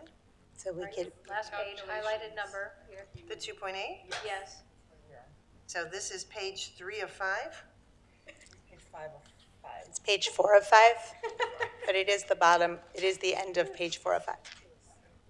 Okay, I now see page 5 of 5 there. It's weird how these printed Oh, out. I see. Oh my I gosh. gotcha. No wonder I'm not finding it. Now there's a light bulb going off Because the. in my head. get I it. apologize. I would have never done it. Yep. Shame on the state. One if I know, the state's got this all It's not messed up. you. We So it's understand. not you at all, at We all. understand. So page 3 of 5 and then page 4 of 5. Okay, now Is I've there got a way that that one. we can go through the highlights page by page instead Well, of following the? That's not how I mean, I think just, it's- I think it's confusing to go flip Okay. through all of the pages, so if we the only go thing, through. the only things that are left on the Okay, presentation is just mentioning about the cover sheet. okay. Then we can talk about Classroom Site Fund, which Okay. is, just is page 4.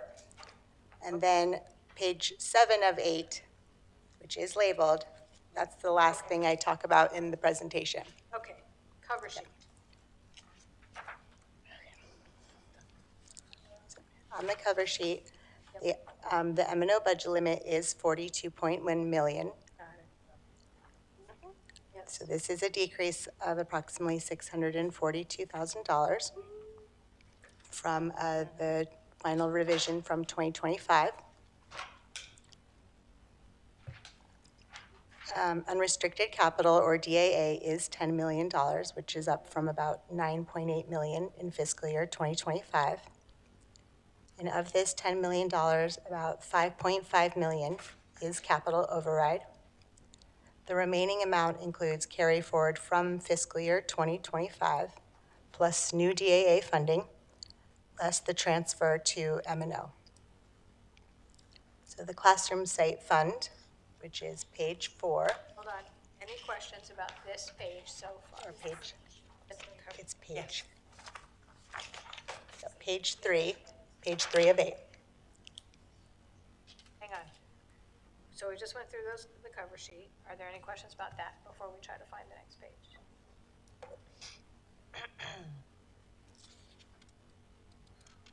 No, I have no questions. I don't know if anyone else does. And so now, page 1 of 3, the calculations worksheet, which I don't know what that is. It looks like this. Another portrait. Okay? Okay, Lisa, I'm going to ask again. Can we please go page by page through what you have highlighted?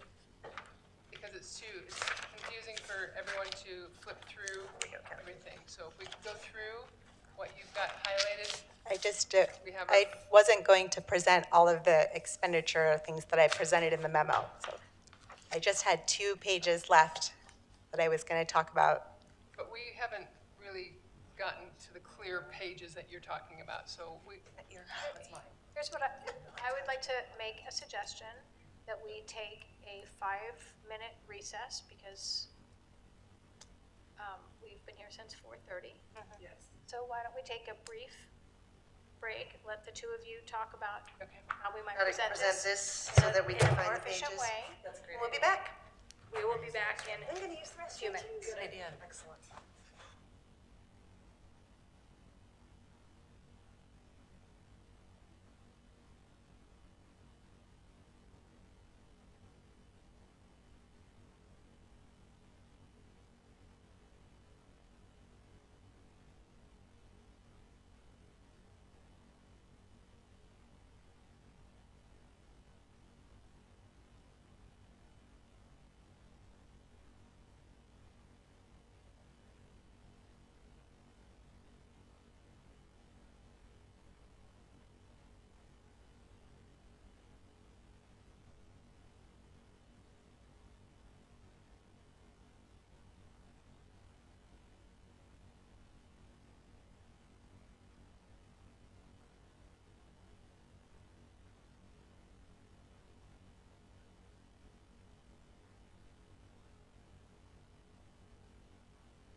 Thank you for indulging me with that break. It was good to stand up. So if we can clarify, tonight we are approving a budget. Next week is when you adopt a budget. Okay, so this is the approval of what we're proposing. So there's no changes between this week and next week. No. That's not, so we do need to approve this Correct. tonight. Because there has to be 2 readings before. Right. And the budget has to be adopted. Yes. Before the end of the fiscal year. So our next meeting is the end of. Is the end of the fiscal year. Yes. Correct. Correct. So we're going to start on the top page, and we're going to go through, Lisa's going to go through some of the highlighted areas that she has. Okay, The top great. page of. We're going to start Because with we're the going very through top the packet. page. Now, Okay. people have probably mixed up their pages, so we may need to go a little bit slow to, Let's again, identify find the the right page. pages, but, Let's identify the page first and then talk about it. How about that? got it. So we're on the cover page. Okay. So do you want me to start with the cover sheet again? Would you like to? Yes, please.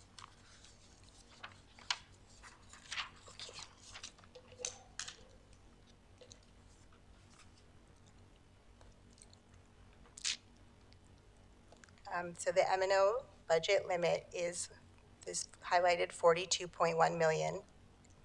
As I was saying, it is decreased from the final revision of 2025 of about $642,000.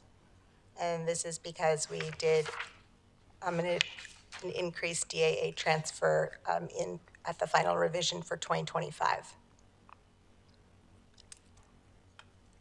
So the DAA is about $10 million this year.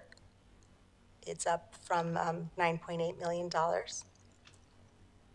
And $5.5 million of this $10 million is capital override. And then the remaining amount includes the carry forward from fiscal year 2025 plus the new DAA funding and then less the transfer to M&O.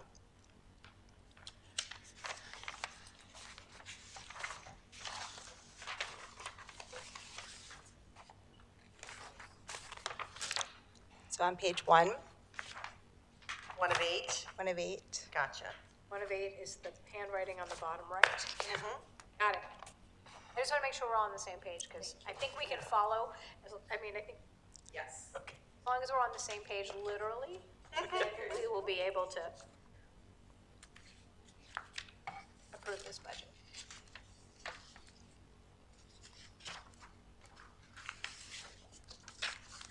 So I always like to mention that in line 1 is where we include the carry forward and also contingency. So that is why that line is highlighted. So on line 4, I also mentioned in the memo that I had decreased the salaries. In this line, this is for the executive administration. And after going through the salaries, the actual salary amounts, it is lower than it has been in past years.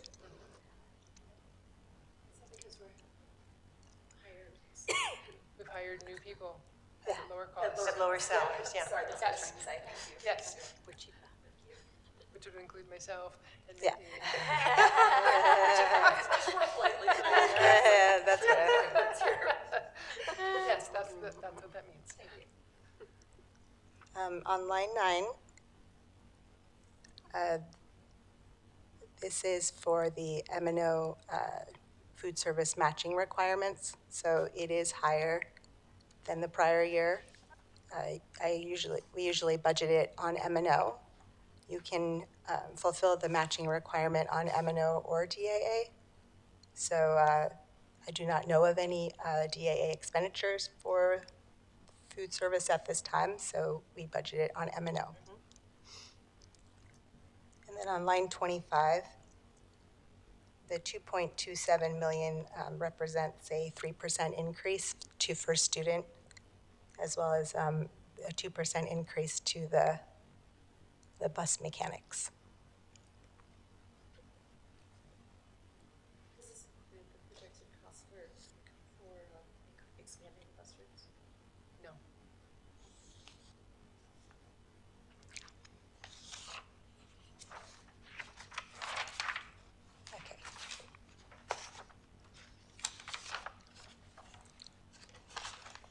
that expenditure is compared to the revenue control limit for transportation of only 1.1 million. Correct.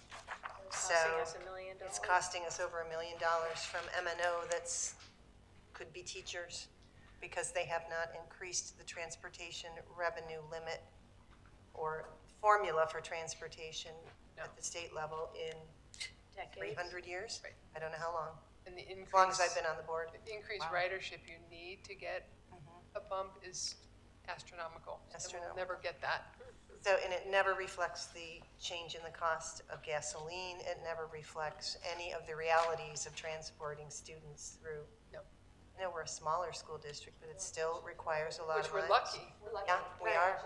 We have shorter routes, which makes us lucky. But yeah, what we could do with $1 million for our teachers if we weren't spending it on buses that we're not getting funded for. Yes. All right, it's my soapbox every No. single year. No, I it's a didn't good say it. Someone else is gonna have to say it when I'm no longer on the board. No, it's a good reminder, Eileen, and, you know. So I'm on page 3 of 8 now. Okay.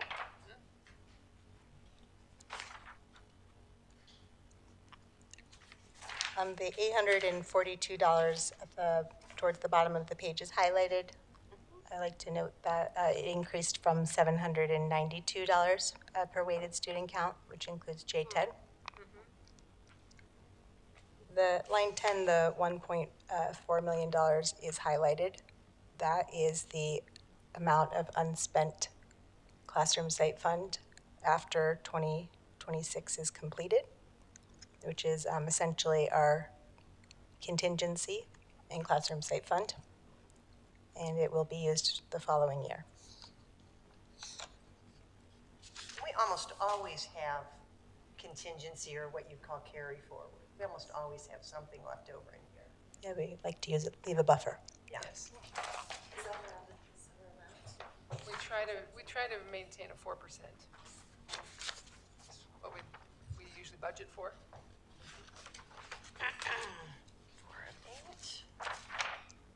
So I'm on page 4 of 8 now.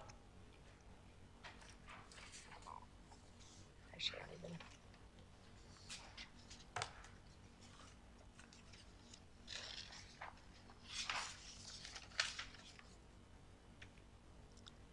even. So line 1 is capital override.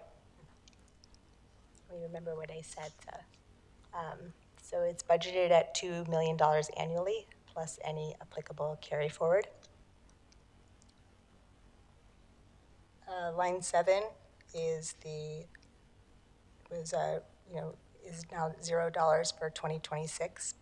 This is the food service matching requirement on DAA, which we do not have any budgeted at this time. And then line 8. This $609,000 highlighted is basically any smaller construction projects that are not on the bond fund. Very specific number. So are those projects accounted for already? What I usually try and do is take some of the projects that haven't ended in 25 and then carry it over. Got it.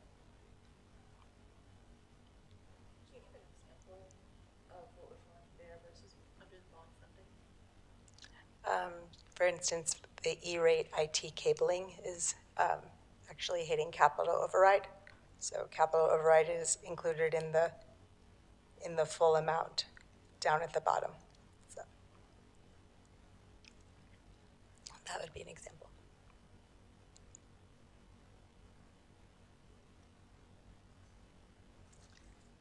And then line 11, I wanted to just point out, because they did add this line, and these are projected dollars that would carry forward beyond 2026. So I will have a better idea of what the actual carry forward is later in the year. So for now, this is just a projection.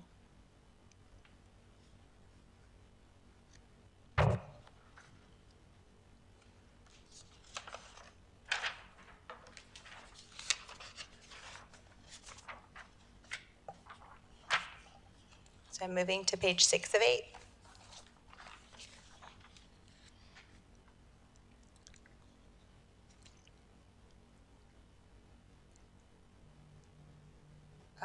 Yeah, so I mentioned that the federal projects had decreased by approximately $680,000.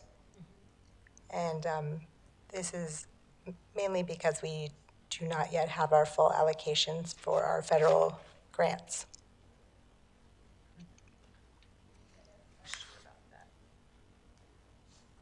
Yeah, I just put a question mark on my notes. You don't know what the question is? No, my question was, what? What does that mean? We haven't been This is something that happens Every year. every year.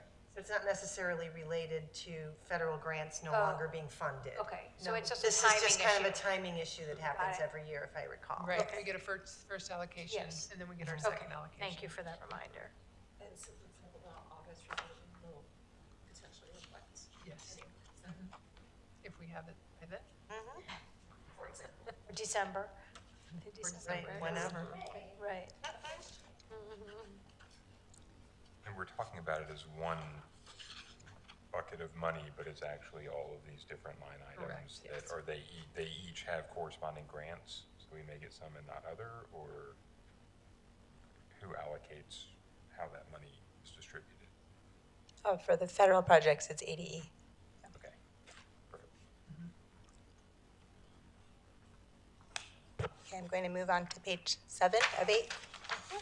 Yep. There we go. On this page, it also shows what the DAA allocation is, which is $2.86 million. And then it shows that 1.4 is being transferred to M&O, and then $1.41 million is remaining in DAA, or unrestricted capital, and is available for capital spending. I also highlighted the M&O capital, or M&O override, which is calculated at $4.67 million. Thank goodness.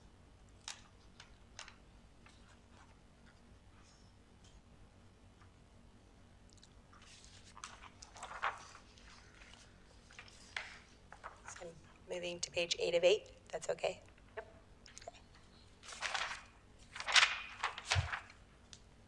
On this page, the highlighted numbers are just to state that the $3.518 million and the $354,000 of interest revenue are just projections at this time, because we do not know the actuals, and we have not received all of our interest.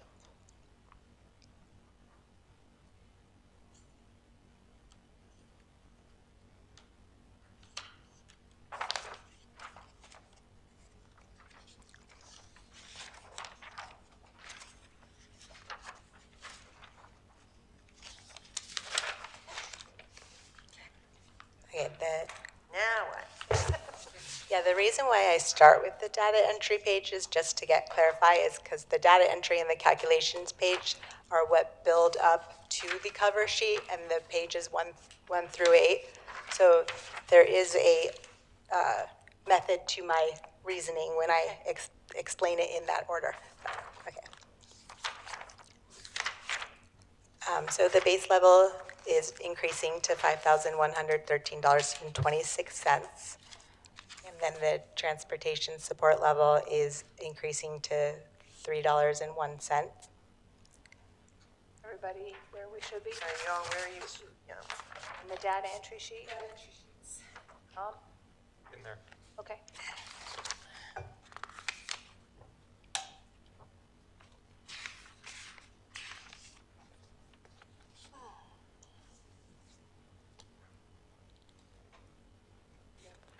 You can just get through it again, thank you. Yes. Take your time. Oh, no, don't wait for me. It's No, all I'm right. serious. No, Take your time. just get I mean, there. don't worry. I'm not being facetious. All right. Okay, Okay. top two numbers. We just Or what Lisa was just talking about. Oh, he's not there. I thought I was there. Yeah, I'm here. There you are. You've arrived. Okay. Okay, then, so under the unweighted student count, I like to just point out the 2024 actual ADM and 2025. And then the 2026 ADM of 4574 is what we use to comprise the budget.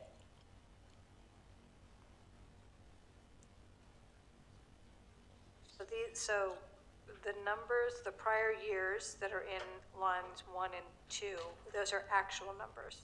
Yes. Okay. Where are we with enrollment right now? Just under 5,000, just under 5,000. That's people, That's not people, ADM. not ADM. Not Yes. ADM, but Doesn't people. translate yet into ADM. Right. It's just, So those kindergartners. Those kindergartners. I think it's closer to 4,700 with 4,700 enrollment or? projected ADM. Which is good. It's, Yeah. What did you say we're the using projected 45. ADM is? I mean, I'm just, How can the know that projected that, ADM be bigger than the 2026 2026 What's in here for 2026 is an estimate. That is an estimate. estimated, so we're estimating it lower than what we think it's going to be? Correct. So Yes. we'll have a budget revision that's gonna give us some more cash. Okay, gotcha. yeah.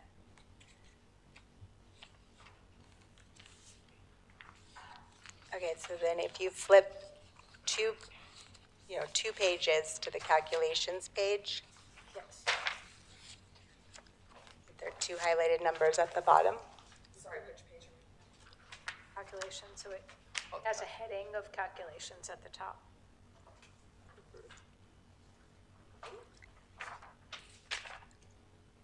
I'm there. Okay, so this shows our budgeted carry forward of $2 million, and then our projected actual expenditures of $40.7 million.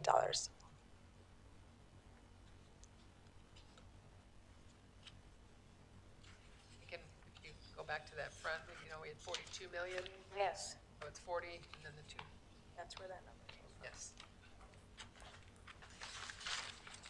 So the numbers differ. 42.77 versus 40. And is that because of that 600K decrease in tuition? Yeah, That sounds reasonable. That's the 600, yes. 142,000. yes.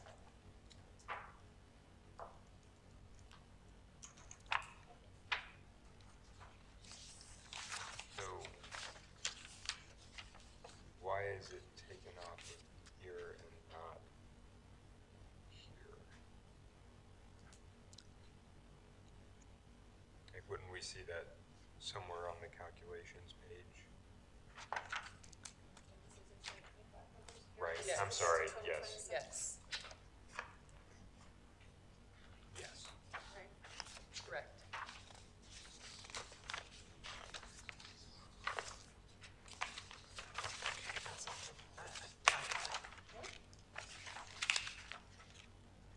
This equalization page, they look different too. They knew as well. Equalization pages. 2 of 5, 3 of 5. That looks new to me.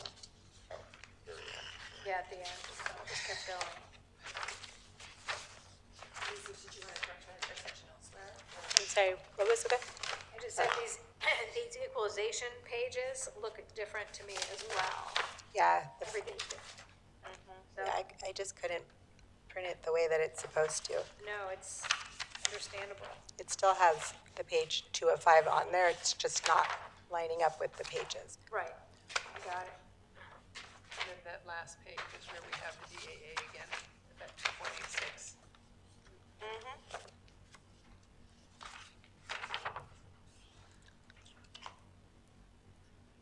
That's it. Yeah. These are the old forms, correct? Or these? They're preliminary forms. These are the preliminary forms, so the forms may change again when we get the new forms from the state, correct? Which we anticipate. Thank you for going through this with us. Thanks for page bearing by with us. page. That was helpful. That was super helpful. Is there anything on the calculations page that we should be aware of? The calculations page has. That was where it calculates the carry forward and the actual expenditures. It was Is there line anything we want to 9. draw our attention to on the calculations pages? Those are the two things I mentioned on the calculation. Can we go through those again? Understand what pages we're supposed to look at. Oh, this is page 3.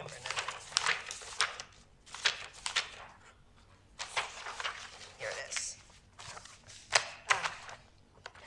So the two highlighted numbers on the first page of the calculations page shows the $2 million carry forward and then estimated actual expenditures of $40.7 million. Sorry. These numbers again. Those calculations. This is the first page of the calculations page. Yeah, there you go. I have different calculations. This is tying into the $2 million carry forward on the straw budget. Oh, I thought we were doing. No, Okay, so okay, not there the we go, one, there. yes, I saw, I had, The ones here we went This through. one. But You there's have- two other pages that say calculations on the top of them. The ones that I was just pointing out? Yeah, Yeah, so the ones that have 205, 105, the equalization, Yeah, that's the BSA. Right? yeah, okay. So those are what you're calling the BSA, or that you're referring to in your memo as the BSA. Okay. And with respect to those pages, were there any questions or anything that you would like to, Lisa, to tie her, or direct us to? Does that make sense?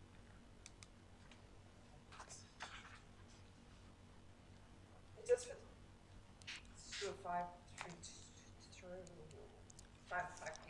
The revenue control Those limit, are the DAA, I think so too. But the two pages that, apologies if you covered these, the two pages that Have no highlights No on them. highlights. have no highlights, Right. and I don't think they were discussed since we reconvened. Maybe they were discussed before our break. And I'm trying to, they look like this. Base calculations for equalization assistance.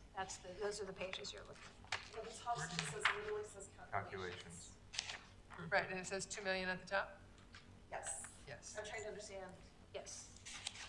if there was something, was there a comment earlier that was made about either of these two pages that we need to be aware of now that we have these two pages? No, I think all of these calculations are summarized. Is it in the 40 million and the 2 million? Yeah, those were the Yeah. two I was mentioning. Yeah, because it's Well, summarized in there. that second page of calculations, they're all zeroed out. Right. They're all zeros. They are. They're maybe just irrelevant to us. Oh, yeah.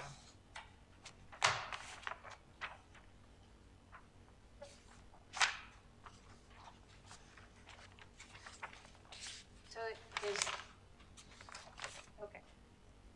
Just to clarify, the process going forward is we have to adopt a budget by the end of the fiscal year, which is June 30th. Correct. So we have this meeting, we have the meeting in 2 weeks, we could have a special meeting if we needed a special meeting. Typically, in this first meeting, we approve the expenditure budget. We're just looking at the portion of our expenditure budget, which will then be in the budget. And if we approve the expenditures, the anticipated expenditures and how this is laid out, then this is going to be part of the budget that will be presented in 2 weeks for our adoption. We cannot make any changes from proposed to Right, adopt. between this meeting and the next. So if you wanted to make another change, it would require a budget revision. So I'm trying to think what we would imagine a change would be, since it's all based on Straw assumptions budget that and we've been- projections and the straw budget that we've been looking at. Correct. that we've been looking at for months. Week after week. Yeah, so although it took us a little while to get going here, essentially this was another look after multiple looks. Go ahead. Yes, it's taking what we, the simpler form of the expenditure budget is Yes. all in this larger document, which is a lot more difficult to understand, which is Yes. why we look at it through an expenditure straw budget. This is what helped me when I first began with the board. I remember asking Mary for a meeting because I could never figure out how this tied to any of these forms. And if you look at page 7 of 8, in that group of 8 pages, page 7 of 8, it says calculation of fiscal year 2026 general budget limit. Yes. And you look at that bottom line number, it's line 10, and it says 42,132,464. Sorry, let you get there. I will just look at. Okay, so yeah, we're here. This 42 million. This is what balances to our straw budget over here. If you look at that fiscal year 2026 budget, it says 42,117,464. There's a $15,000 difference there, which is that tuition payment up in the column on line 5. So if you take that $15,000 away from that line 10, you balance to the straw budget. This page is what ties all the work we've been doing every 2 weeks for the last several months to these expenditure budget, or to the budget package that we're now looking to approve. And that's I always look for this number to make sure I can tie this, that we've been saying, yeah, this is good. It's been reflected in these worksheets. Page 7 of 8, it's the key. Great. That is very helpful, but show me what you're Let talking me about. show you mine. You're talking about this number right here. This number is being compared to this number. And it's a difference. So it's a difference of Oh, I see. $15,000, which is this tuition payment up here. Because we Got don't it. budget for that in our expenditure Right. budget. Okay. I can't tell you that I 100% understand this $15,000 tuition number, but it's there every year. Okay. Mary used to explain it to me every year, and I would remember it until the next budget process, so I've stopped asking. But that's the first thing I look at when I get these budget worksheets. Okay.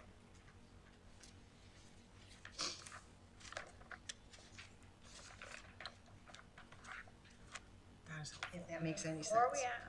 Let's take as much time as you need to think about any questions before. Well, I'll ask the question, what is the tuition? Yeah, what is the $15,000 tuition thing? You can start it. Probably one of our students has to be at maybe the Arizona School for the Deaf and Blind or something like that. That's probably what it is. Yes. The only Okay. tuition. And those funds come from where? Individuals? I'm trying to read that across. Those $15,000 in funds come from other Arizona districts. So I guess I'm trying to understand the circumstance, but we always have a small amount budgeted in there for additional And it's revenue. usually for the Arizona School for the Deaf and Blind. Okay, gotcha. Okay. I will file that away for next year. Or ask again. Yeah. Or ask again. Or when we have our revision. Exactly. Come again. Lisa, thank you for Thank your you. explanation and for your patience with us. We appreciate it. Thank you, Lisa. Are we comfortable? I have one question for the motion. Just based on my understanding, anywhere that you have things highlighted because they are assumptions or projections, it sounds like you have been conservative in that, and it is a worst-case scenario whenever possible, or close to that. Like you're not assuming something that is unattainable. Right, we don't assume growth, we assume flat, so that we're not surprised. Thank you. Okay, so again, this is to approve the expenditure budget. No changes will be made. In 2 weeks, we would be looking to adopt the budget. So for tonight's approval, would someone like to make a motion? I move that the governing board approve the fiscal year 2026 proposed expenditure budget as presented. Thank you. There's a motion. Is there a second? Second. All those in favor, please say aye. Aye. Aye. Opposed? The matter passes 5-0. Thank you again. Thank you. Thank you. Appreciate it. Okay. That was worthwhile to take a beat.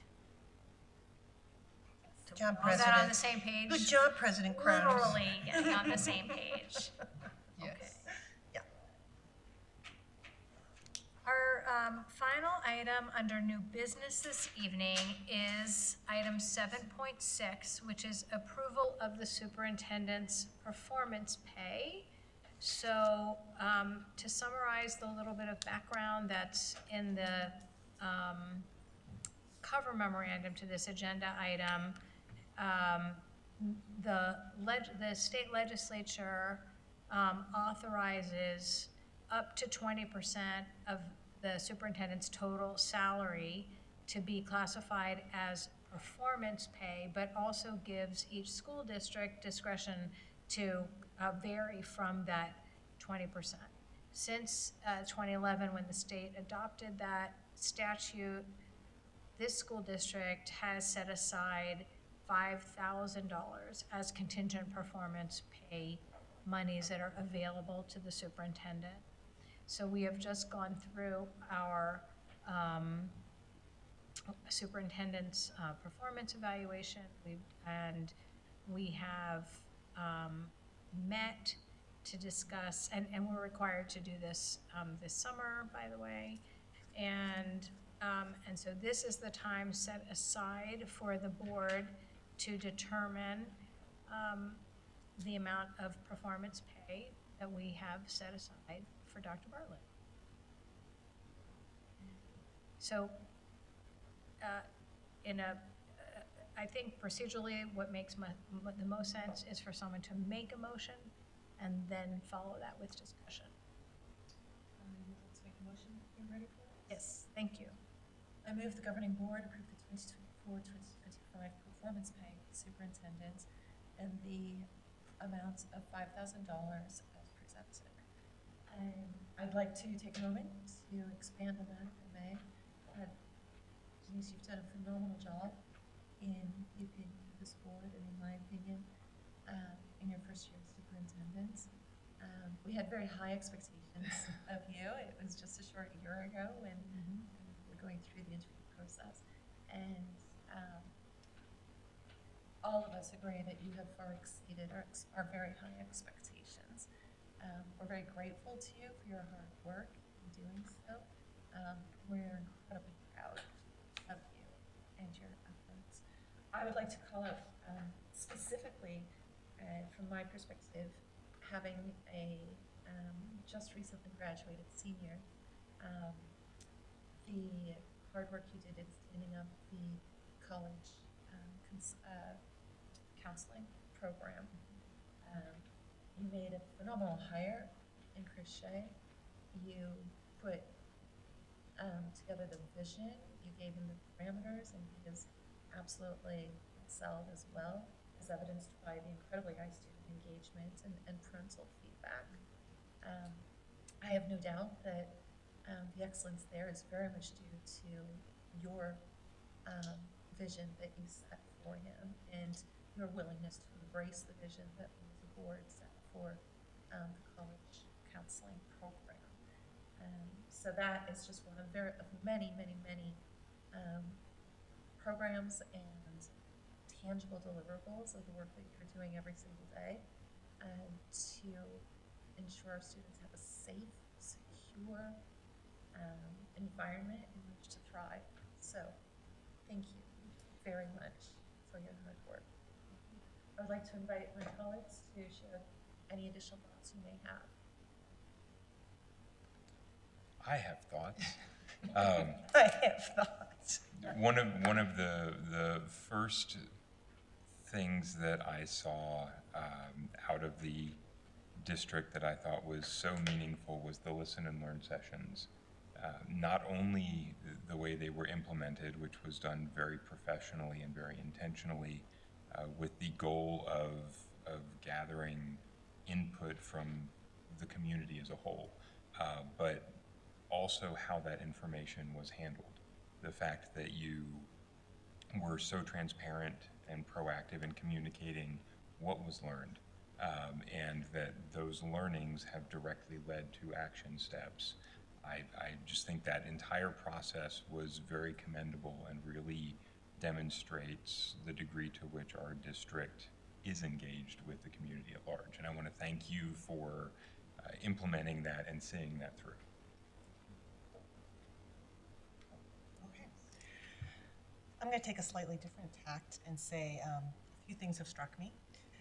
First and foremost was you're riding the bus first day of school. And the subsequent times you have ridden the bus. And what that tells me is that you are open and accessible to everyone, our students, our staff, us, the governing board, and our community as a whole. And an example of that is your recent Desert Leaf article, The Heart of the Community. And that really struck me because the school district, our school, it really is the heart of our CFSD community. So I appreciate and I have really enjoyed seeing how just accessible and present you are for everyone in our community. And I think that's wonderful. So thank you for that. I'll echo a little bit of what Jacqueline said, and the thing that strikes me the most is your open and engaging communication style. Your absolute willingness to engage with any member of your constituency, whether that's a student, a parent, or a community member at large. You are very transparent, and that transparency is serving our district so well, and I commend you for that, and it's just been very, very fun to watch. Thank you. Denise, I agree with everything my colleagues have said so far.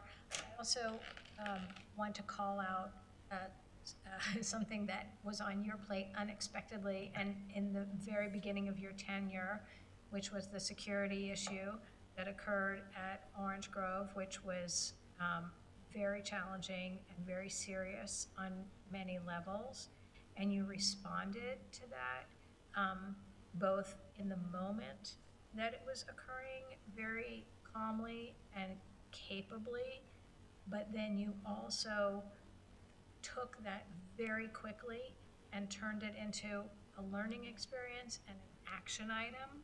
And within a matter of, I don't think it was even weeks, maybe months, you were on top of a new security system, not just for the one school, but you were broadly thinking, taking the lessons that you learned there about how this could serve our entire district. And I don't think, I mean, I don't even want to say aside from myself, in addition to academics, I don't think there's any more important function than you have than maintaining the safety of our students and faculty and staff and anybody who walks onto our campuses during the school day when they're ours, you know, to be had.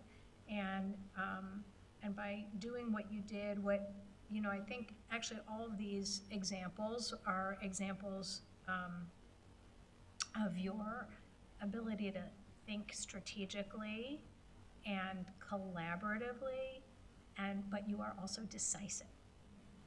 And I think those are skills that we have seen over and over again that are leading you to achieve the goals that we set for you, that you set for yourself, for your administrators, and that are very much a part of why I believe that you deserve that full balance of the performance pay.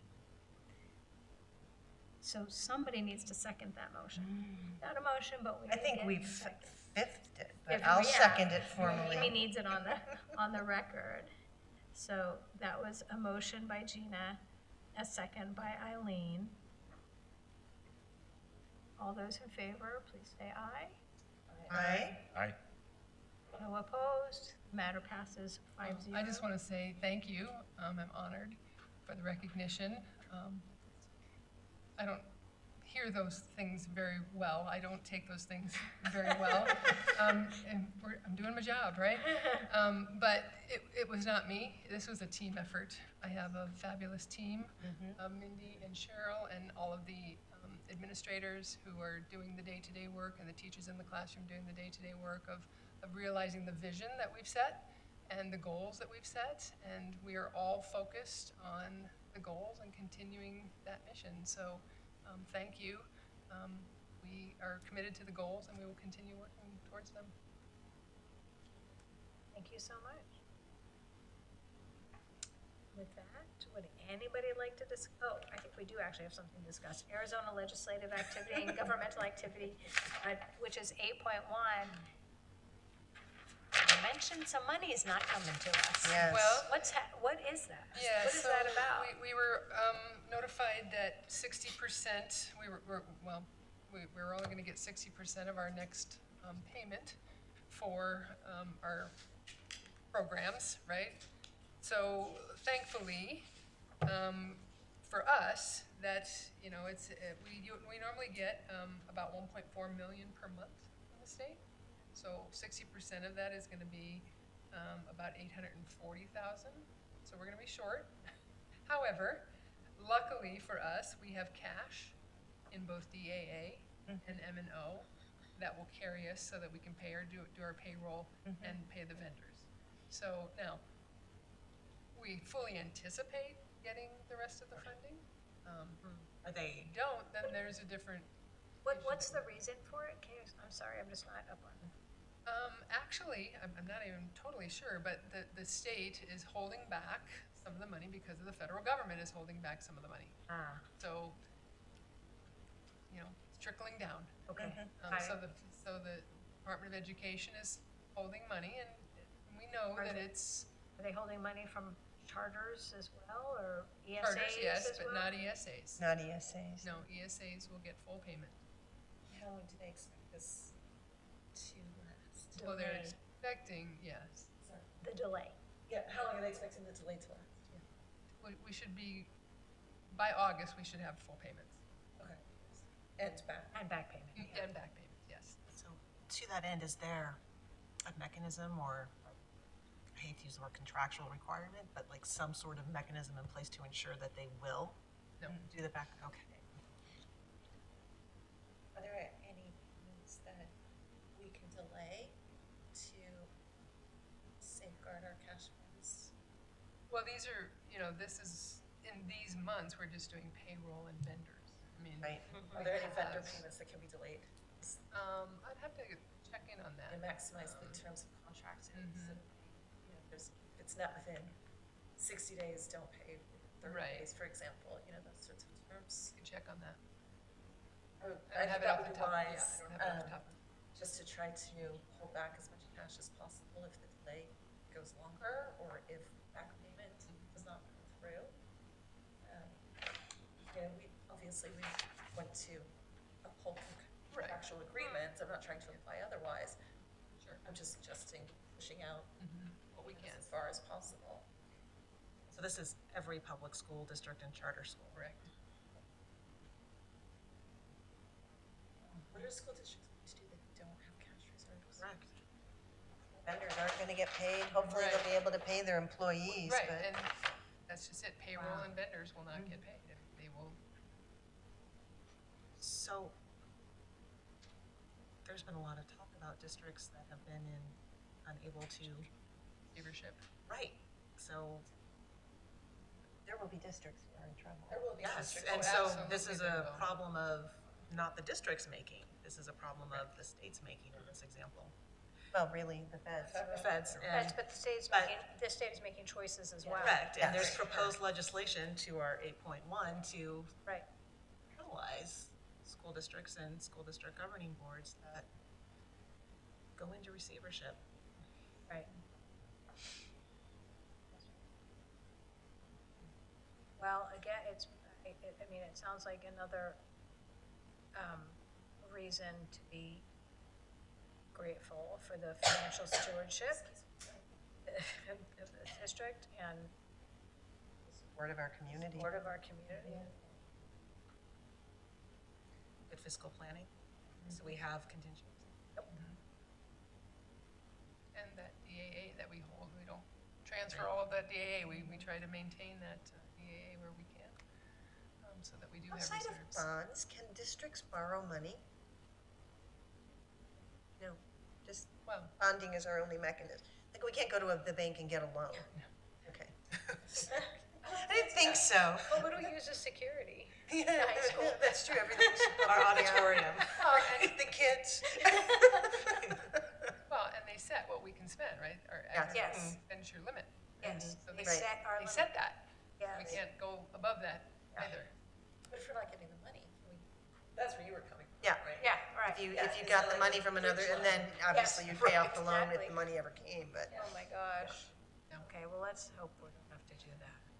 No. I'm surprised that there has not been more of a public awareness of this. It was in the newspaper just yesterday, I Yeah, think. we I just got read it. about it a few days ago, but Yeah. just very Last Thursday, tangentially. maybe? We got it last Thursday. I haven't really seen anything on the news, for example, I imagine there's not the understanding of what this means. right? Especially since students are not in school. Right. Board meetings aren't really being covered, I don't think, since students aren't in school. Well, I guess we'll have to keep our fingers crossed till August. Well, and Proposition 123 is still being Lingering. debated. They came back, I think they're coming back on the 16th, the 16th. But they're supposed to be done by the 22nd because someone has to go out of town, so, we, Well, and they have to have a budget. Before the end of the fiscal year. yes, in theory. There's been years where they haven't. Really? Like, were they, even before June 30th, they have not? Sure.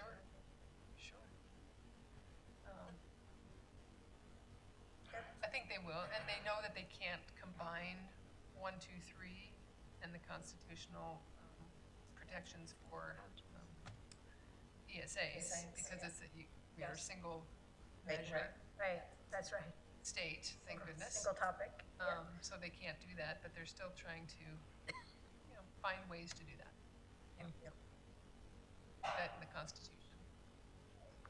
Money, so we can educate kids. Yes. And the aggregate expenditure limit is still out there too. They just keep doing it year by year rather Right. than just changing it. Yeah. So that's still being lobbied as well. A lot happening. Yes. Or not. We're not. Yeah. Agenda planning tomorrow is, in Gina, and we will be remote at 10 o'clock? Noon. I have it on my calendar for noon. I have it on my calendar for noon.